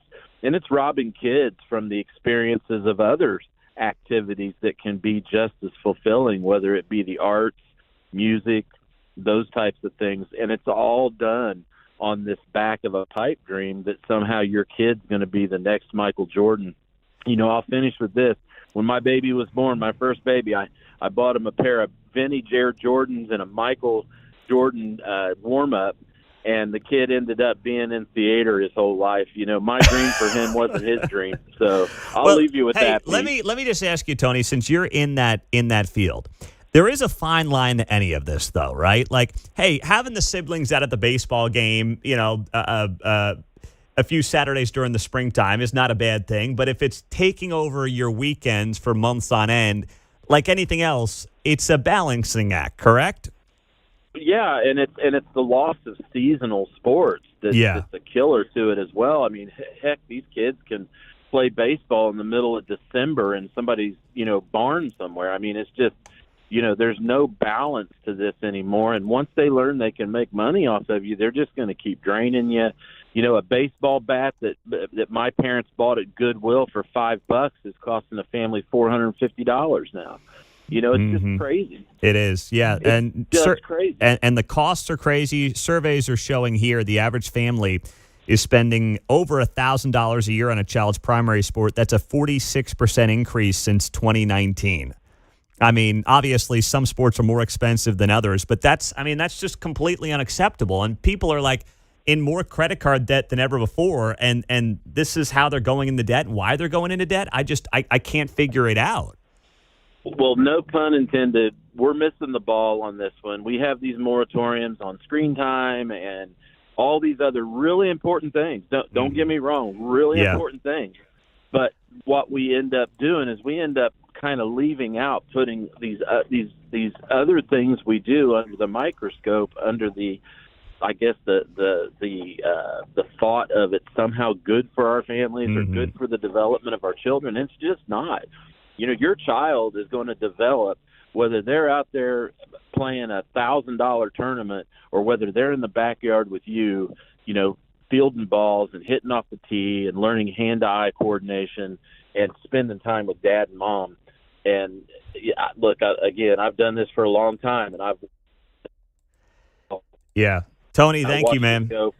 Yep, thanks, man. Sorry, your phone was cutting out there. I appreciate it, though. It's excellent points from Tony in Parkville.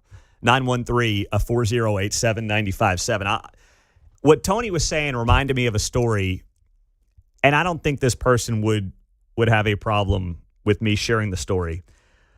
But it was probably, I don't know. He was still running the Royals. Dayton Moore, who's a personal friend, we were getting lunch a few years ago. And by the way, the Royals are taking on the Texas Rangers tonight in Arlington. That's where Dayton Moore is now a special assistant to their general manager, Chris Young, who used to pitch here in Kansas City. But we were getting lunch, and I don't know how. I think I asked him, like, tell me about a regret that you had as a parent or just something along those lines, because I like to learn from people who have done it, learn from people who have had success. And I just happened to stumble upon that question amidst our lunch conversation we were having. And what Dayton told me, he said, one of my bigger regrets is that during the All-Star break, when he was running the Royals, that's it, right? When you're a general manager or president of baseball operations for a major league team, that All-Star break is all you've got in terms of having some downtime between like April and the end of September, potentially October if you're making a postseason run. Your only downtime is really going to be that All-Star break in July. And he said, one of my regrets is not just taking the family to Colorado for the week and just kind of being with each other, kicking back, and enjoying our company. He said what we would end up doing is, he had 3 kids and they're successful. Obviously, his son played baseball at the University of Arkansas, and now he's in the minor leagues, and I think he's doing pretty well. I'm not sure how exactly he's doing this year, but he's a big-time prospect. He was coming out of the University of Arkansas. So he's already like 1 out of 10,000. And his daughter danced in New York City, I believe, on Broadway for a while. So he's got obviously good athletic genes. And he said what they would do during that All-Star break is, hey, son's got a tournament, daughter's got dance competition. We got to go here. We got to go there. We're splitting up as a family. He said, I regret just not saying we're shutting it down this week. We're all going, on a little vacation for a few days, and that's it. Instead, they were running around like every other group of parents were and doing all these different things for the kids' activities. And he's like, I wish we didn't do it that way. And that story has always stood out to me. And that comes from somebody who's got a kid who wins a national championship in college baseball and actually makes the minor leagues, which 99% of parents are never going to see their kids do anyway, John. There's the academic discussion of this, and then the practical application appears in the movie Little Miss Sunshine. Yeah. John. I was just looking up Robert Moore is AAA with the Phillies. He's in AAA.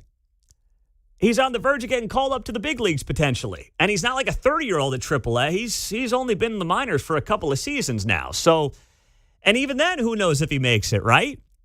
So if that's something and he knows the lay of the land when it comes to sports and college sports and youth sports as much as anybody. And I think about that story a lot when we have topics like this around what is that fine balancing act between making sure your kids are doing what they want to do, staying active, having fun, improving their craft, and also not letting it own the family time. It's not easy. I get it. It's not easy. Buy, sell, hold is coming up next. 3 questions as we roll till 9 o'clock. And then Tony Botello of Tony's Kansas City joins me right here on KCMO. All right, as you are thinking about the weekend ahead, I know Fridays maybe are a good time for you to finally pick up that phone and make that call, do a couple of things for work, and then you're thinking about the weekend. CMP Construction is the first call and only call to make if you're finally ready for the upgrade in the kitchen, in the bathroom, the basement, the full remodel. Let CMP Construction help you right here in Kansas City. Chris and Trace have been running a great local business for decades now in town. And you're not dealing with the big corporate remodeler, the middleman salesperson. It's a family team that treats your home the way that they would treat their own. CMP Construction will give you a free estimate. They'll work with your schedule, not the other way around. How many of these guys are like, wanting you to work around their schedule? That is not what CMP Construction does here in Kansas City. And that family-first approach, that customer-first approach, is why people around Kansas City continue to come back to CMP Construction. You can see them at cmpremodel.com. That's cmpremodel.com. You can see all their testimonials, Right there, you've got pictures of, beautiful kitchens that they've done at CMP Construction. And they will transform your home to exactly what you want it to be. There's a green button top right at cmpremodel.com where you can request an estimate, and it could not be easier. They'll get out to your house in a few days. You'll get to meet the team, and they'll put you at ease. cmpremodel.com. That's cmpremodel.com.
Hey, Kansas City, I'm McGraw Millhaven, your host of America at Night. Do we have a deal for the Strait of Hormuz, or do we not have a deal? Coming up at 8 o'clock only on 95.7 FM.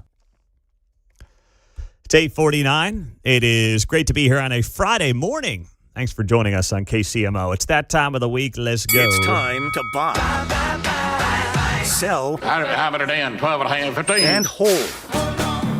Buy, sell, or hold is sponsored by KC Pier, the experts in foundation repair. Don't buy, sell, or hold your home without an inspection from kcpeer.com. All right, John, buy, sell, hold as we kick it off on a Friday. What is on the rundown, my man?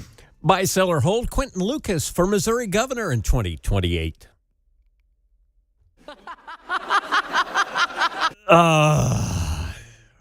Sell. But he just might be crazy enough to do it. He might be.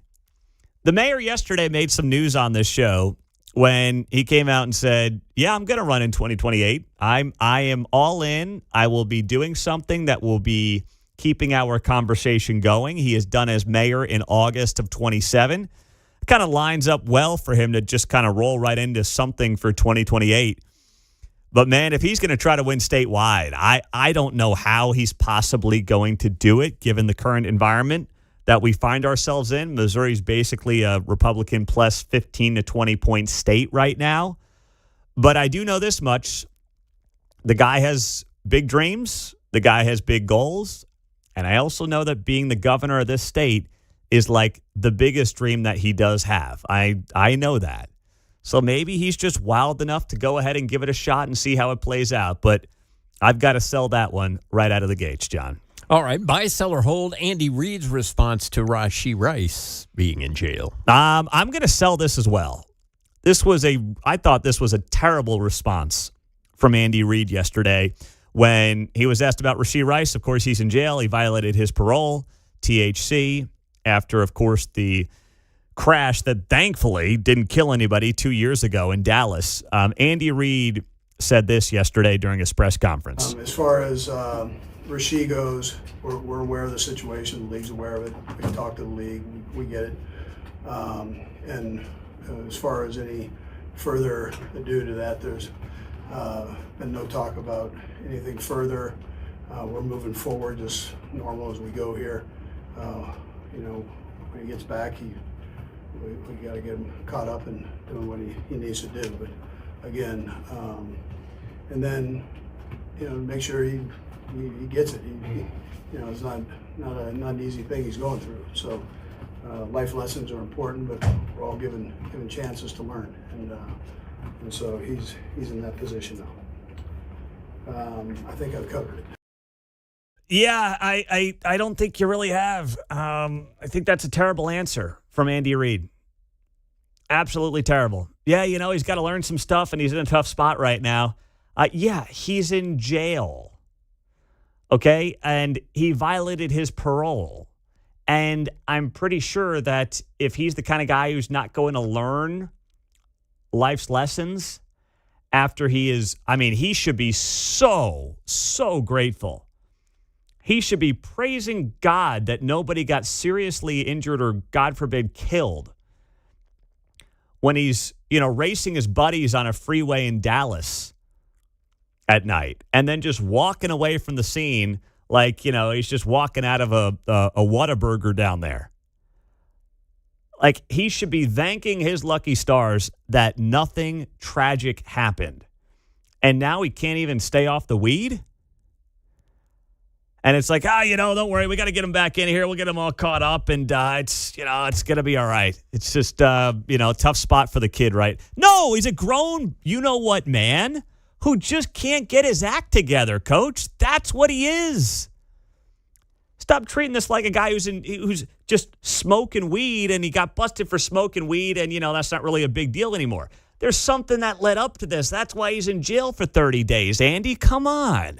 Right, and at least he rented the cars he wrecked. He didn't own them. Yeah. I mean, how many excuses are we going to find for this guy? And by the way, he's not good enough. He's not good enough to be given these levels of excuses. I get it. It's sports, and the reality is, in sports, if you're excellent, you're going to be given the benefit of the doubt. All right? The guy has never had a 1,000-yard season. He's been injured. He's let down his teammates. Here's another example of that. And I don't know why I thought this would go any differently with Andy Reid based on, I think one of his weak spots. He's an all-time head coach, obviously. We all know that. He's a Hall of Famer, and you can't take that away from him. but you also can't teach an old dog new tricks, okay? You're not going to change how Donald Trump tweets out on Truth Social. You're not going to change how Andy Reid has a soft spot for players being total knuckleheads and criminals. You're just not going to change it. It's like your grandma, your grandpa, your mom, your dad. This will be me one day. My kids will be saying things about me one day. They just can't change dad when it comes to fill in the blank. We all get there. And that's where Andy is. You're not going to change him. But boy, do I wish that we could, because I'm sick of these lame excuses for some of these knuckleheads who, in Rashee Rice's case, is not worth the headache that he's become. He's just not, John. Your daughters are commiserating. We're never going to get a Casey's Pizza. Dad.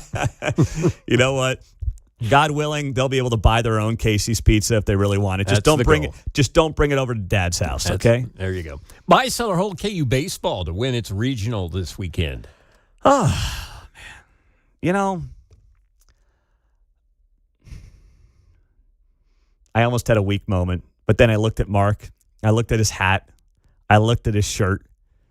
And I said, I'm buying it. Let's go. Let's go. Woo! I think it's going to be a tough regional for KU to get out of this weekend. Hosting that regional, Arkansas is a very good team. They thought they were going to host a regional. Instead, they've got to come to Lawrence.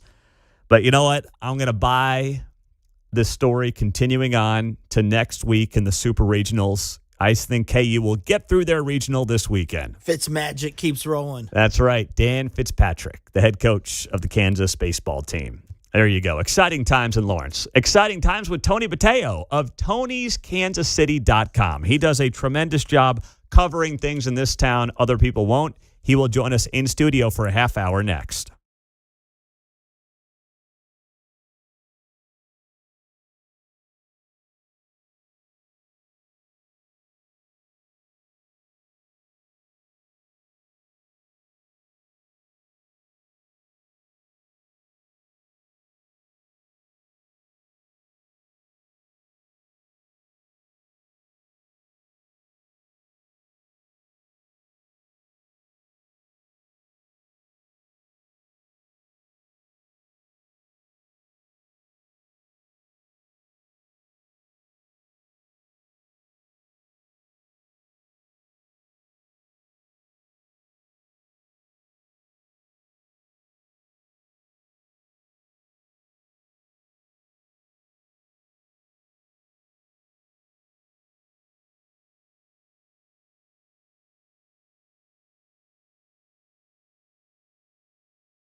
Happy to welcome on a feature Friday. We like to sit down with a guest for a half hour in studio, and I was going through my text messages, and I realized we had not had our friend Tony Botello of Tony'sKansasCity.com on in about 2.5 months, so I had to get him back. Tony, good morning. How are you? Good morning, Pete. I am good. You had a killer week this week. You broke news with Ty Masterson, the Kansas State Senate Prez, and we'll get to it later, but that was a good Quentin interview. Very good, Well, man. I appreciate that. You don't have to kiss the ring just because you come into the studio, but I appreciate it, Tony. That's very nice of you. When I get calls about you and stuff that happened on your show, I know like that because you know, I love my readers, but we're a collection of scumbags. So when something from the mainstream comes in and say, "Hey, did you hear that?" That's when I know. I mean, that's good stuff. So no ring kissing. All right. Well, I appreciate that. So let me ask you about Mayor Lucas.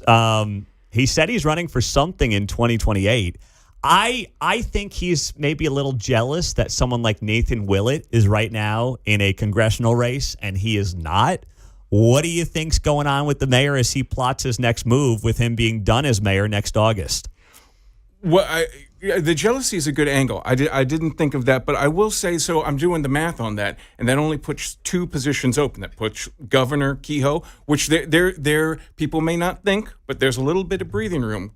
We've had Democratic governors in Missouri not so recently. Jay Nixon was very strong at a certain before Ferguson burned to the ground. There was a talk that he was going to be vice president, and so Hillary's vice president. Yeah, but well, you know, like a lot of things with Hillary, that didn't happen. But a very strong, so a gubernatorial, I mean, very strong governor. So maybe there's that angle. And the only other opening I see is Senator Eric Schmidt is coming up in 28. So that's 2 spots. If I had to bet on it, I would bet on Quentin being more ambitious. People forget he has got a boat. People always forget this, and I always have to remind them. He has got more than $1 million in about 3 different PACs that he has access to. That even goes beyond governor money. That's a lot of money that he's sitting on, and with access to even more money beyond that. So he's not playing around about his political future. He's not, and maybe if this was 2019, he could have kind of played himself as that moderate. I just think his track record is fairly easy in a red state to pick apart. That's what I think his problem is. So what about this? What about if this congressional map as it currently stands in Missouri gets shifted back to the way it was, but Cleaver loses this year? Then the 5th district is opened up. It's maybe back to being a bluish district, and he kind of works his way into a congressional angle there with Cleaver out of the picture if Cleaver loses this year with the way that district is drawn. Is that possible? Yeah, that's possible. That's the mainstream like that. I can see that happening. But you think he's going bigger? No, I do think he's going bigger. Just because once that district changes, you know, it's like the Tonight Show. We're media people. We get this. The Tonight Show was never the same after they had all the switch ups, and then Jay Leno went from this spot and Dave Letterman. It was never the same Tonight Show. Everybody was just taking leftovers. I think after this district, whatever happens with it, after it's drawn up, it'll be like that old Tonight Show spot where you don't care who's on. Let me ask you this then. You want to go real big. How about this?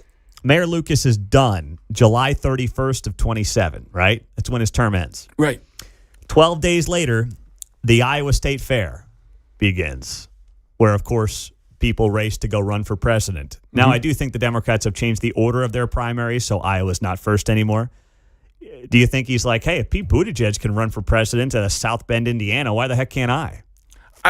You know, you floated that theory to me before, and I want to believe, but I just, you know, this is the only way I've managed this. We're in a small pond, Kansas City, and so when it gets to the national level, we just fell. The population census came out this week. Independence is losing people, but locally, you know, we fell in the population ranks to about 36, 37. We are a small pond in Kansas City, and while Quentin Lucas takes up a lot, there's some poor restaurant owner who has a website who's having AI write like post after post about Quentin Lucas, and it's fun and he takes up a lot of mental energy, but it's the 37th most populous city in the but that's my point. South Bend, Indiana is like 207th. Yeah. I see your point, and I'll concede it in terms of party politics. confirming what we're both talking about. He's got a lot of money. He's got a lot of connections. Yes. And he's a very ambitious man. Absolutely. All right. What about, let's focus on the now. World Cup, potential crime coming with, all these people supposedly coming to Kansas City. What's on your mind on that front? Well, Mayor Lucas started off on Sunday, and he's really, very skilled politician. Melissa Johnson released a statement earlier, which was a bit more practical. The prosecutor, Mayor Lucas's statement was like, the violence is down 29%. There's a 29% decline. Day after two murders, everybody runs with the fact that there were 5 murders. There have been 5 murders in the past week. So those numbers, and Quentin's been great about doing this. You can catch them at the right time. They usually catch them after winter, where we have had 0 homicides in the first week of January, where it's been -10 outside. Yes. So they're very easy to cherry pick those. But no, with 5 murders picking up, the trend that I like, the local trend that doesn't get on your nightly news, is rioting and twerking at Quick Trip. I think that's how we have recession indicators? That is a good crime indicator. Quick Trip is a great location to see what's really going on. Yeah. And it's getting rough out there. Yeah, that's a good point. Now, what else I like to look at, he can say, you're right, homicides are down year over year. And they're down, give or take 15, 20% from last year at this time to this year at this time. That's obviously welcome news. But I always like to look at, okay, where are things on the uptick? And in the Metro Patrol, they actually break down the homicides by patrol division, right? So East Patrol is actually down significantly. That's a good sign. That's the east side of Kansas City. Their homicides are down half of where they were last year at this time, but Metro Patrol is up and Central Patrol is up significantly. Each one is up anywhere from 50 to 60%. So do you have a read on why East Patrol would be down so much, but Central and Metro Patrol would see such an increase in homicides so far this year? Any theory on that? Well, murders follow people. And East Side, as much as I love the East Side, I'm glad that their numbers are down, but you have to look at where the population is. And so we're getting more violence in Southeast Kansas City, especially some of our satellite cities like Grandview, Raytown, Lee Summit. They're having worse problems with crime. A lot of people blame the population drop in Independence on increasing crime. And so we're getting the crime just following people. And so in those Metro and Central divisions, there's just an influx of more people there. And blame whatever societal factor you like, the East Side just isn't the population center that it once was. Did you like Kansas City extending the bar hours to 5 a.m. for the World Cup if they show the city they've got some grandiose security plan? I hate to disagree with my bar guys, but who is coming to oh man, I'm going to come here from Argentina because I really want to drink at a hockey club in the River Market at 5 o'clock in the morning. That's just what I dream of. Yeah, I feel like it's more just for the local degenerates. Yeah, and we can get to this, but that's my big. This World Cup is just going to be such a bust. I was thinking about this, and it's all just bait and switch. It's all just selling this sizzle just quickly, like Taylor Swift. Taylor Swift coming to town. You had people waiting on the side of the road to peek over Arrowhead. It was a big thing when the Chiefs, the Royals, everybody's at a bar or at their house watching the game. Joe Sixpack doesn't care whether Algiers beats Argentina or any of that. There's no pay. Other than drinking until 3 o'clock in the morning, I don't see where the buy-in is for the locals. Yeah. Well, they may have more access to tickets if these secondary market prices start to come down. But even then, it's like you say you went to a World Cup game just to say you went to a World Cup game, I guess. They've changed it from the whole world's coming here to we hope some people come from Nebraska and Iowa and Oklahoma. That's what it feels like. Yeah, the marketing proposition has changed. And as we get closer, they're already admitting that 650K number for anybody who has a room temperature IQ, it's fake. And it was always fake. And then I heard on how they actually calculate it. And as I understand it, basically, if one person is here for a week, that is 7 visitors. Right. That's how they calculate the number to get to 650,000. And even with that fake math, you're not getting to 650,000. There's just no way. I mean, they've shown the flight travel here is not really any different from what it typically is in a given summer. And we're 2.5 weeks from the first game. Now, I tell you what we're going to get. We're going to get somebody with a fisheye lens and a shot of the P&L district, a bunch of dorks hanging around there, like, oh wow, soccer's on TV, and it'll be the same 50 guys from the crossroads who watch sporting games. right. And and that's it. That's your payoff is a wide angle lens shot of P&L district from a city hall photographer. It's the same one they've been playing for. It's the same one they've been showing on social media for about the past 15 years, while the P&L district loses $15 to $20 million every year. Yeah. And you know what? Those guys would be there even if the World Cup wasn't here in Kansas City. Like, they'd be still watching on the big screen for Team USA wherever they are. You could tell them Elmo's coming, and some of those dorks would show up to that. It's a weird crowd. I love. It's good that we have civic boosters, but however many millions we've dedicated to this. Oh yeah, 150 between both states and cities and everything else. Yeah, I don't see the payoff. Yeah. What else is on your mind today? Oh, well, I want you to give the tease. All right, I'm going to take a break, so you tell me what you want to talk about next. Oh God, I don't want to be like off-putting or something, but we got to talk about conversion therapy, but a ban, and what counts as free speech and what counts as pain and suffering. Okay, there's the tease. Tony Botello, kind of dark. We'll get to it next on KCMO.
From the nation's heartland, you're listening to Mundo in the Morning on 95.7 FM, KCMO Talk Radio.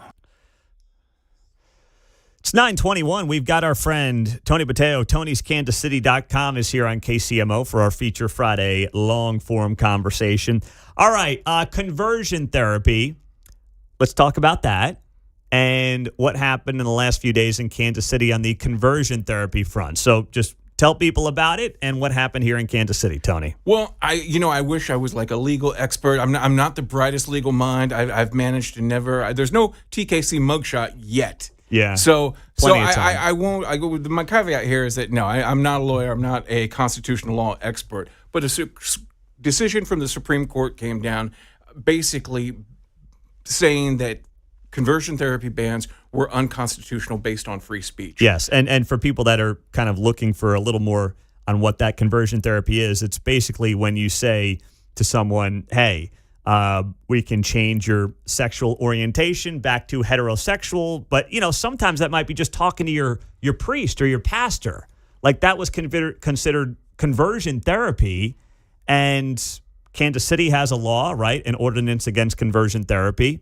They had to roll that back because of the Supreme Court's decision from March in Colorado, which is where it started. Right, and there was a huge, just the week started off Monday, Councilman Duncan posted something, I regret my vote, repealing it because I've heard so many of my constituents and they're hurt. Lots of hand-wringing. Mayor Q on Wednesday posted the same kind of post with a little bit more detail that he's going to try to rework it somehow so they can keep you from talking to your pastor or to your priest. They're gonna, because there was a lot of disappointment based on this. But they had to legally repeal that conversion therapy ban in Kansas City, right? Yes, and that was what Mayor Q admitted, and what Duncan kind of tacitly admitted is that they were just begging for a lawsuit. They were, if anybody had any kind of citation or any kind of meddling in that, it was a free speech. It basically comes down to a free speech issue, and religious speech is protected. Mm-hmm. And so they admitted they had to ban it, promising to rework it.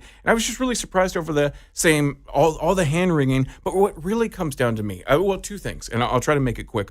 But Mayor Q's legal opinion, he was wrong about environmental regs for housing. He ruined housing for a whole year. There was one house built in Kansas City.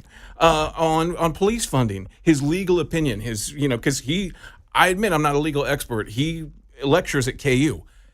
That was thrown out too, his opinions on police funding. So we have to take with a grain of salt his legal opinion on where he stands. In addition to that is, and this is the Quinton era, maybe we can talk about this more. I'd really like your perspective on it, is do we want the people at 12th and Oak? I mean, we got potholes to fix, trash to pick up, this World Cup disaster to cope with in the aftermath. Do we want them juggling constitutional law questions in council chambers when most residents will tell you that they have trouble picking the trash up consistently? We don't, but it's the era of politics that we're in right now. We don't have a choice. Now, rolling it back, they legally had to do that last week. Right? They had no choice, as I understand it. Yes. So they might be begging for a lawsuit because that might get people back on their side. But, they'll say they can walk and chew gum at the same time. I'm not convinced they can walk or chew gum at times. I mean, I think, things were getting better. I think former city manager Brian Platt did a pretty good job. I think the jury is still out on Mario Vasquez, but we'll have to wait and see. I got a few minutes here. I want to ask you about Manny Abarca. He wants to be the next Jackson County executive. He's got a bunch of legal troubles coming his way as well, tied to his, I don't know if she's officially an ex-wife or current wife, whatever it might be. He's got a lot on his plate here. So what the heck's going on with that guy? It was a bad week for him. Yeah. We had our progressive news outlet, your radio competitors, KCUR. Do you consider them competitors?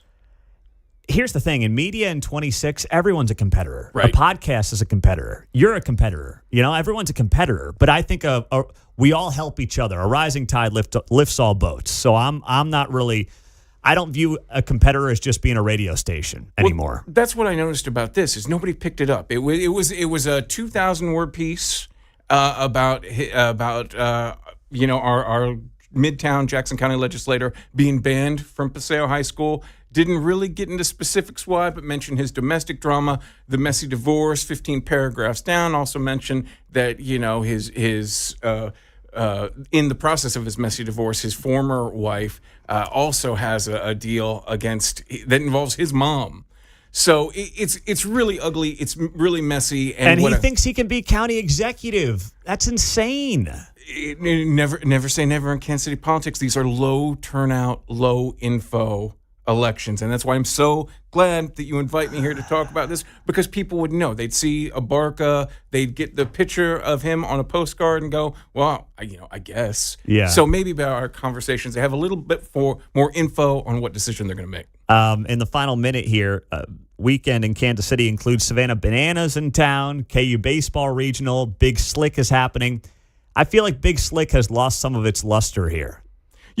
Maybe they're more accessible. Like, it doesn't really seem like a big deal. You want my idea. I'm sorry to interject this, but Savannah Bananas taking over the K. Get an expansion team here. That is the idea that will save the K. If those people were really serious, get a, what do they call it? What's that? Know. Banana ball? Yeah, Harlem Globetrotters. Get a baseball, banana whatever. ball. No, people turn out. Women are wearing tube tops. Dudes are doing stupid dances. It is the future of the K. If they really wanted to save the K, they'd find a way to put the Savannah Bananas there, and then we could still have. But they're like a traveling group, though, right? No, they have franchises and they have teams. Do they? Okay, I didn't even realize we that. need one. I'm going to give away my best idea: Kansas City Jokers.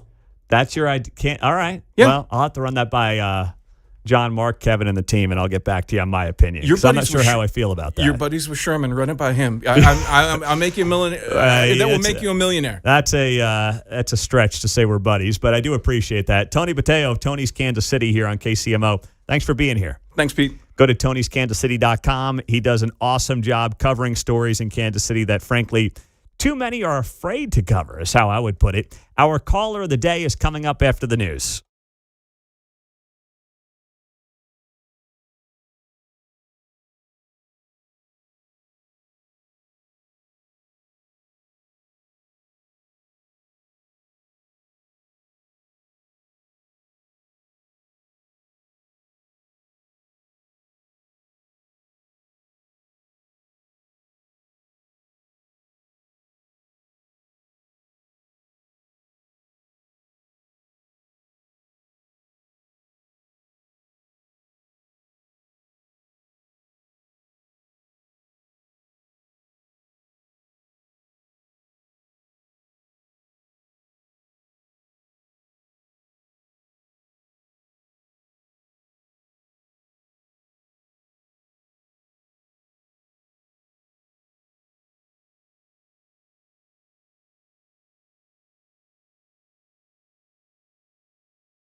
From Overland Park to Parkville, you're listening to Mundo in the Morning on 95.7 FM, KCMO Talk Radio. We got Keatsman to wrap up the hour and wrap up the week with us in just over 10 minutes on KCMO before Uncanceled takes over then. But first, our caller of the day. We had some good callers this morning about this story. Headline here in the New York Post: shocking number of millennial and Gen Z parents spank their kids, according to a new study. So that's the story. We opened up the phones to you, and let's roll our caller of the day. Hello? It's the Mundo in the Morning caller of the day on 95.7 FM KCMO Talk Radio. Let's go to Wyatt. He's first up. Good morning, Wyatt. Hey, how's it going? You sound like a spanker, Wyatt. I just think the name Wyatt means that you're going to go pro spanking on me here. Yeah, well, I mean, I kind of grew up in the middle of nowhere in the country, so that's kind of the way it went. But I'm 21, almost 22 years old, so I'm Gen Z, and I would have every intention of spanking my kids, if and when it got to that point. I was spanked as a kid. Both of us were, actually, and I strongly believe that is a very large reason of the problems that are going on in the world, is that not enough kids are getting that respect put into them. And, that's because that's the way I learned it. If I did something bad, if I was disrespectful, if I talked wrong, something like that, I got spanked. And it's just become a very big problem in the world that nobody knows that kind of respect anymore. Nobody knows that, if you do something stupid or disrespectful, they're gonna get spanked. And it's just not, the world has changed a lot, even just since I was a kid. And that if somebody put their kid on the floor for being bad in the middle of the supermarket, nobody would take a second look. But now you do it, and maybe it's a little bit too far now, but even just doing it in the middle of the supermarket, nobody's gonna like that. Everybody's gonna care about it, and it's just, the world has gone too soft. Well, were you growing up? You said you and your sibling, boy, girl, two boys. Sister. Oh, sister. Okay. All right. Good to know. Yep. Good to know. All right. Thank you, Wyatt. Appreciate you, brother. Yep. Thank you. All right, Wyatt, our caller of the day. So 20% of Gen Z and millennials say that, yes, they do indeed spank their children with the bottom of their hand. And on top of that, some of the data here of the 4,000 surveyed adults, when asked about the perceptual beliefs of spanking, 15% say it is necessary to use spanking to properly raise a child. 72% did not support that belief, and 10% completely stayed out of it. Something else that was interesting here: those most likely to spank, moms. Now, it's close, but 75% of moms compared to 73% of fathers voicing a similar belief that spanking is part of the parenting process amongst those who are spankers. So there you go. We could have gone totally off the rails with that this morning, but we kept it mostly on the up and up, so I was happy about that. 913-408-7957 is how you join us on a Friday morning right here on KCMO Talk Radio 95.7 FM. We're streaming, as always, on our KCMO Talk Radio app. The World Cup, can I just share this with you here before we get to Keatsman? Jackson County is outlining plans for potential crime increasing during the World Cup. So think about what we've done here. Kansas City has spent $15 million on the World Cup. The state of Missouri will spend $80 million on the World Cup. The state of Kansas will spend about $30 million on the World Cup. And now we're like, hey, by the way, we've got to make sure that we don't have a massive increase in crime on this event that is costing us over $100 million. Here was Fox 4's report last night with Melissa Johnson, the Jackson County prosecutor. Jackson County prosecutors will request passport holds for foreign nationals accused of committing A and B level serious felonies. They're also working on plans for lesser offenses. And so we're going to have to be nimble. We're going to have to be fluid and flexible, but we do have those guilty plea waivers translated in other languages to make sure that we can try to resolve cases quickly before the risk of flight increases. It comes as the Jackson County Detention Center recently opened with 200 extra beds. But at the same time, Kansas City announced its modular jail wouldn't open in time for the World Cup. That is a real consideration, and it's something that we will be monitoring closely. But thankfully for our community, we know how to manage the space that we have. And while we could use more space, certainly, we're going to do the best with what we've got. Great. So we haven't had really the jail space that we need in over 10 years easily, going on 15 years. We've been shipping inmates out to Johnson County, Missouri, and Vernon County, Missouri. We'll have a temporary jail that's supposed to be set up here for the World Cup. Although last I checked, that was behind schedule as well. The first game is coming up in 2.5 weeks. Jackson County's got some room. We'll see exactly how much room. Outside of that, everything's really going great. Well, I think we have some vacant Airbnbs that we could maybe use. Yeah, that's right. We could set those up as well. So I will bring this up next week when the mayor joins me here on KCMO. He was on me on X this morning at 4 o'clock. It was the first thing that I saw when I woke up this morning. So the mayor was up when we were up at 4 o'clock. I don't know if he had a kid that couldn't sleep or what the deal was, but last night, I posted before I went to sleep about Spencer Pratt, the guy running for L.A. mayor. And I said I didn't understand why he was in New York City yesterday doing the Fox News, CNBC kind of TV tour. I thought it was a bad look. The election there in L.A. is coming up in a few days. He's got to get to the top 2 to be in a runoff. And I'm like, why is he 3,000 miles away from anybody who can vote for him 5 days before the election? And I just thought it didn't look good. It's like, you don't need to be on Fox News. You should be like on the ground in L.A., just like shaking hands and getting people out to vote. That's what I think he should be doing. And then last night I saw him on Greg Gutfeld's show, and the reason he said he was there was because he said it's a low turnout election, and that means he needs to get national attention to get people excited to go vote. And then, listen, I gave him the benefit of the doubt because I was like, I get it. I don't have any issues. Well, the mayor addressed that at 4:15 this morning. He said to me, then this dude will get a well-deserved third place, which means he won't get to the runoff. His take is moronic, writes Mayor Q. Low turnout local elections mean his get out the vote should hit every nursing home, meet and greet, etc., with local news crews and a huge media market in tow. He's in New York prepping for Fox News punditry after he loses. So I wrote back, that was my original assessment. Then he sort of sold me, and now you've sold me.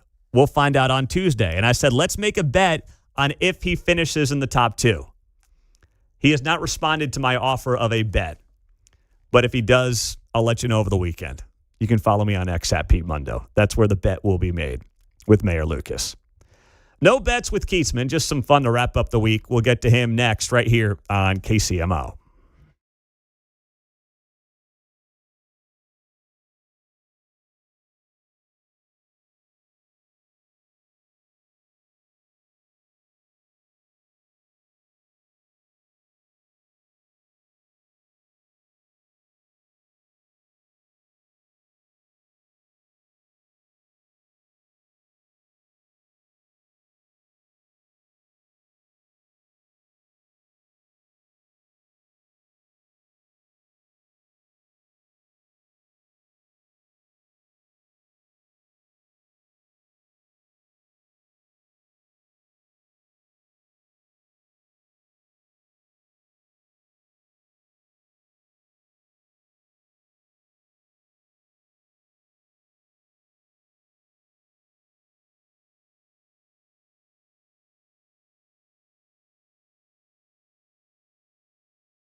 from Smithville to Shawnee Mission. You're listening to Mundo in the Morning on 95.7 FM, KCMO Talk Radio. Wrapping up the week with Keatsman. He's got Uncanceled coming up at 10 on KCMO. It's Big Slick Weekend in Kansas City. That's happening tomorrow. Of course, Paul Rudd, Sudeikis, Stone Street, Haley Gardner, all those people are going to be out. All Kansas Cityans here in Kansas City doing their show tomorrow night at T-Mobile. I feel like it just doesn't have the juice that it's had in recent years, Kev. How do you feel? Well, they're not doing the Royals thing, too, which I think is part of it. People like to go to a Royals game, and they like to see the celebrities play before the game. It's fun. It's campy. It's good stuff. Hey, they've contributed a lot to this community. They've done a lot of great fundraising. It's cool that Kansas City is cool, and we have celebrities. But I didn't hear much about this year's event either. And I heard this Haley Gardner commercial she was doing all over radio and maybe a little TV, but I mean, there's still a lot of tickets available for tomorrow night. So I don't know what to make of it. I don't know if it's like the people who have gone are kind of like, I've been there, I've done that. Maybe I'll take a year off. Maybe it's the softball game not being played. Savannah Bananas are in town. Like, I don't know. Maybe it's just other stuff. It's been a lot of different things. It started as a poker tournament at Harrah's. And you were in the first one? Yeah, well, yes. 2010? I went and played in the poker thing, and I didn't even know how to play poker. It was just they didn't have enough celebrities to have a celebrity event, so they called on some local nerds like me to do whatever. Oh, come on. We played in a wiffle ball game at the Little K. Oh, that's great. The first year, I think it was poker only, the first year or two, and then they said, let's play a wiffle ball game at the Little K. And I think I batted between Horatio Sands from Saturday Night Live and John Hamm. John Hamm was not much then, I don't think. Like, John Hamm was Mad Men? Was Mad Men off and running 16 then? years ago, I assume it was, but I didn't watch it, so I didn't really know who he was. Oh, that's funny. Which is terrible. Yeah. But I'm also the guy that took a leak next to the guy from The Sopranos at a Springsteen concert in New Jersey, and everybody's hollering at him. I had no idea who he was. Which one was that? The younger guy with the big nose. What's his name? Oh, yeah. John had it. Imperioli? Yes, Michael Imperioli. I had no idea. I'm standing right next to the guy taking a leak, and everybody's like, hey, and he's like, yeah, Christopher Moltisani or something like that. Yeah, Moltisani. Yeah. Okay. John's giving me the point in there. Moltisani. That's you. I forgot that story. You were at a Springsteen concert in Jersey. Moltisani, or his real name, Imperioli, is hitting the head next to you. Yeah. And you're like, why is everyone yelling at this random Italian guy with a big nose? It's a room full of jabronis, man. They're like, hey, yeah. I'm like, I don't know what's going on. I'm in Jersey. I'm just some white guy from the Midwest, man. I don't know who all these Italians are at the Springsteen concert. This is crazy. Oh, that's wild. Yeah. Well, I forgot. You texted me over the weekend about Springsteen, and now he's reading Trump rants off the teleprompter. And I'm just like, listen, I love the guy. I love his music. I'll probably listen to him this weekend. But, man, I hate to see it's like the athlete that just hangs around too long.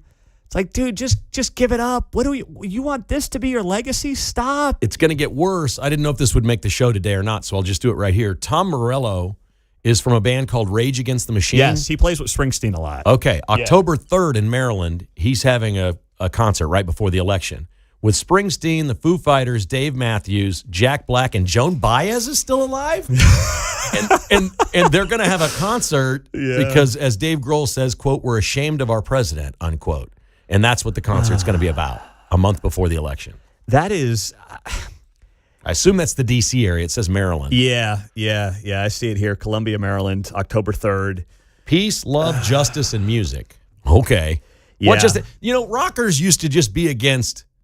like Rage Against the Machine. Mm-hmm. They were against the establishment. Well, that's the Democrats, too. It is. I don't even understand it. Like, yes. Rock came from this place of, we just defy authority. We don't want you lording over us, telling us what to do. Well, now they worship the party that lords over you and tells you what to do. I don't even understand it. It is so hypocritical. And I think about Springsteen and the fact that, his brand was the working man. Yeah. The working man in this country has bailed on the Democrat Party. Yeah. And now he's singing to a bunch of hoity-toity, mostly, boomer Gen Xers who have a lot of money and can spend $500 on a ticket. Like, John Mellencamp toured and did Farm Aid with Willie Nelson for the farmers. They're all conservatives. Yeah. And he's just abandoned them. He's like, no, I guess I don't care about the farmers anymore like I used to. I don't know. Will you see Mellencamp when he comes to Morton?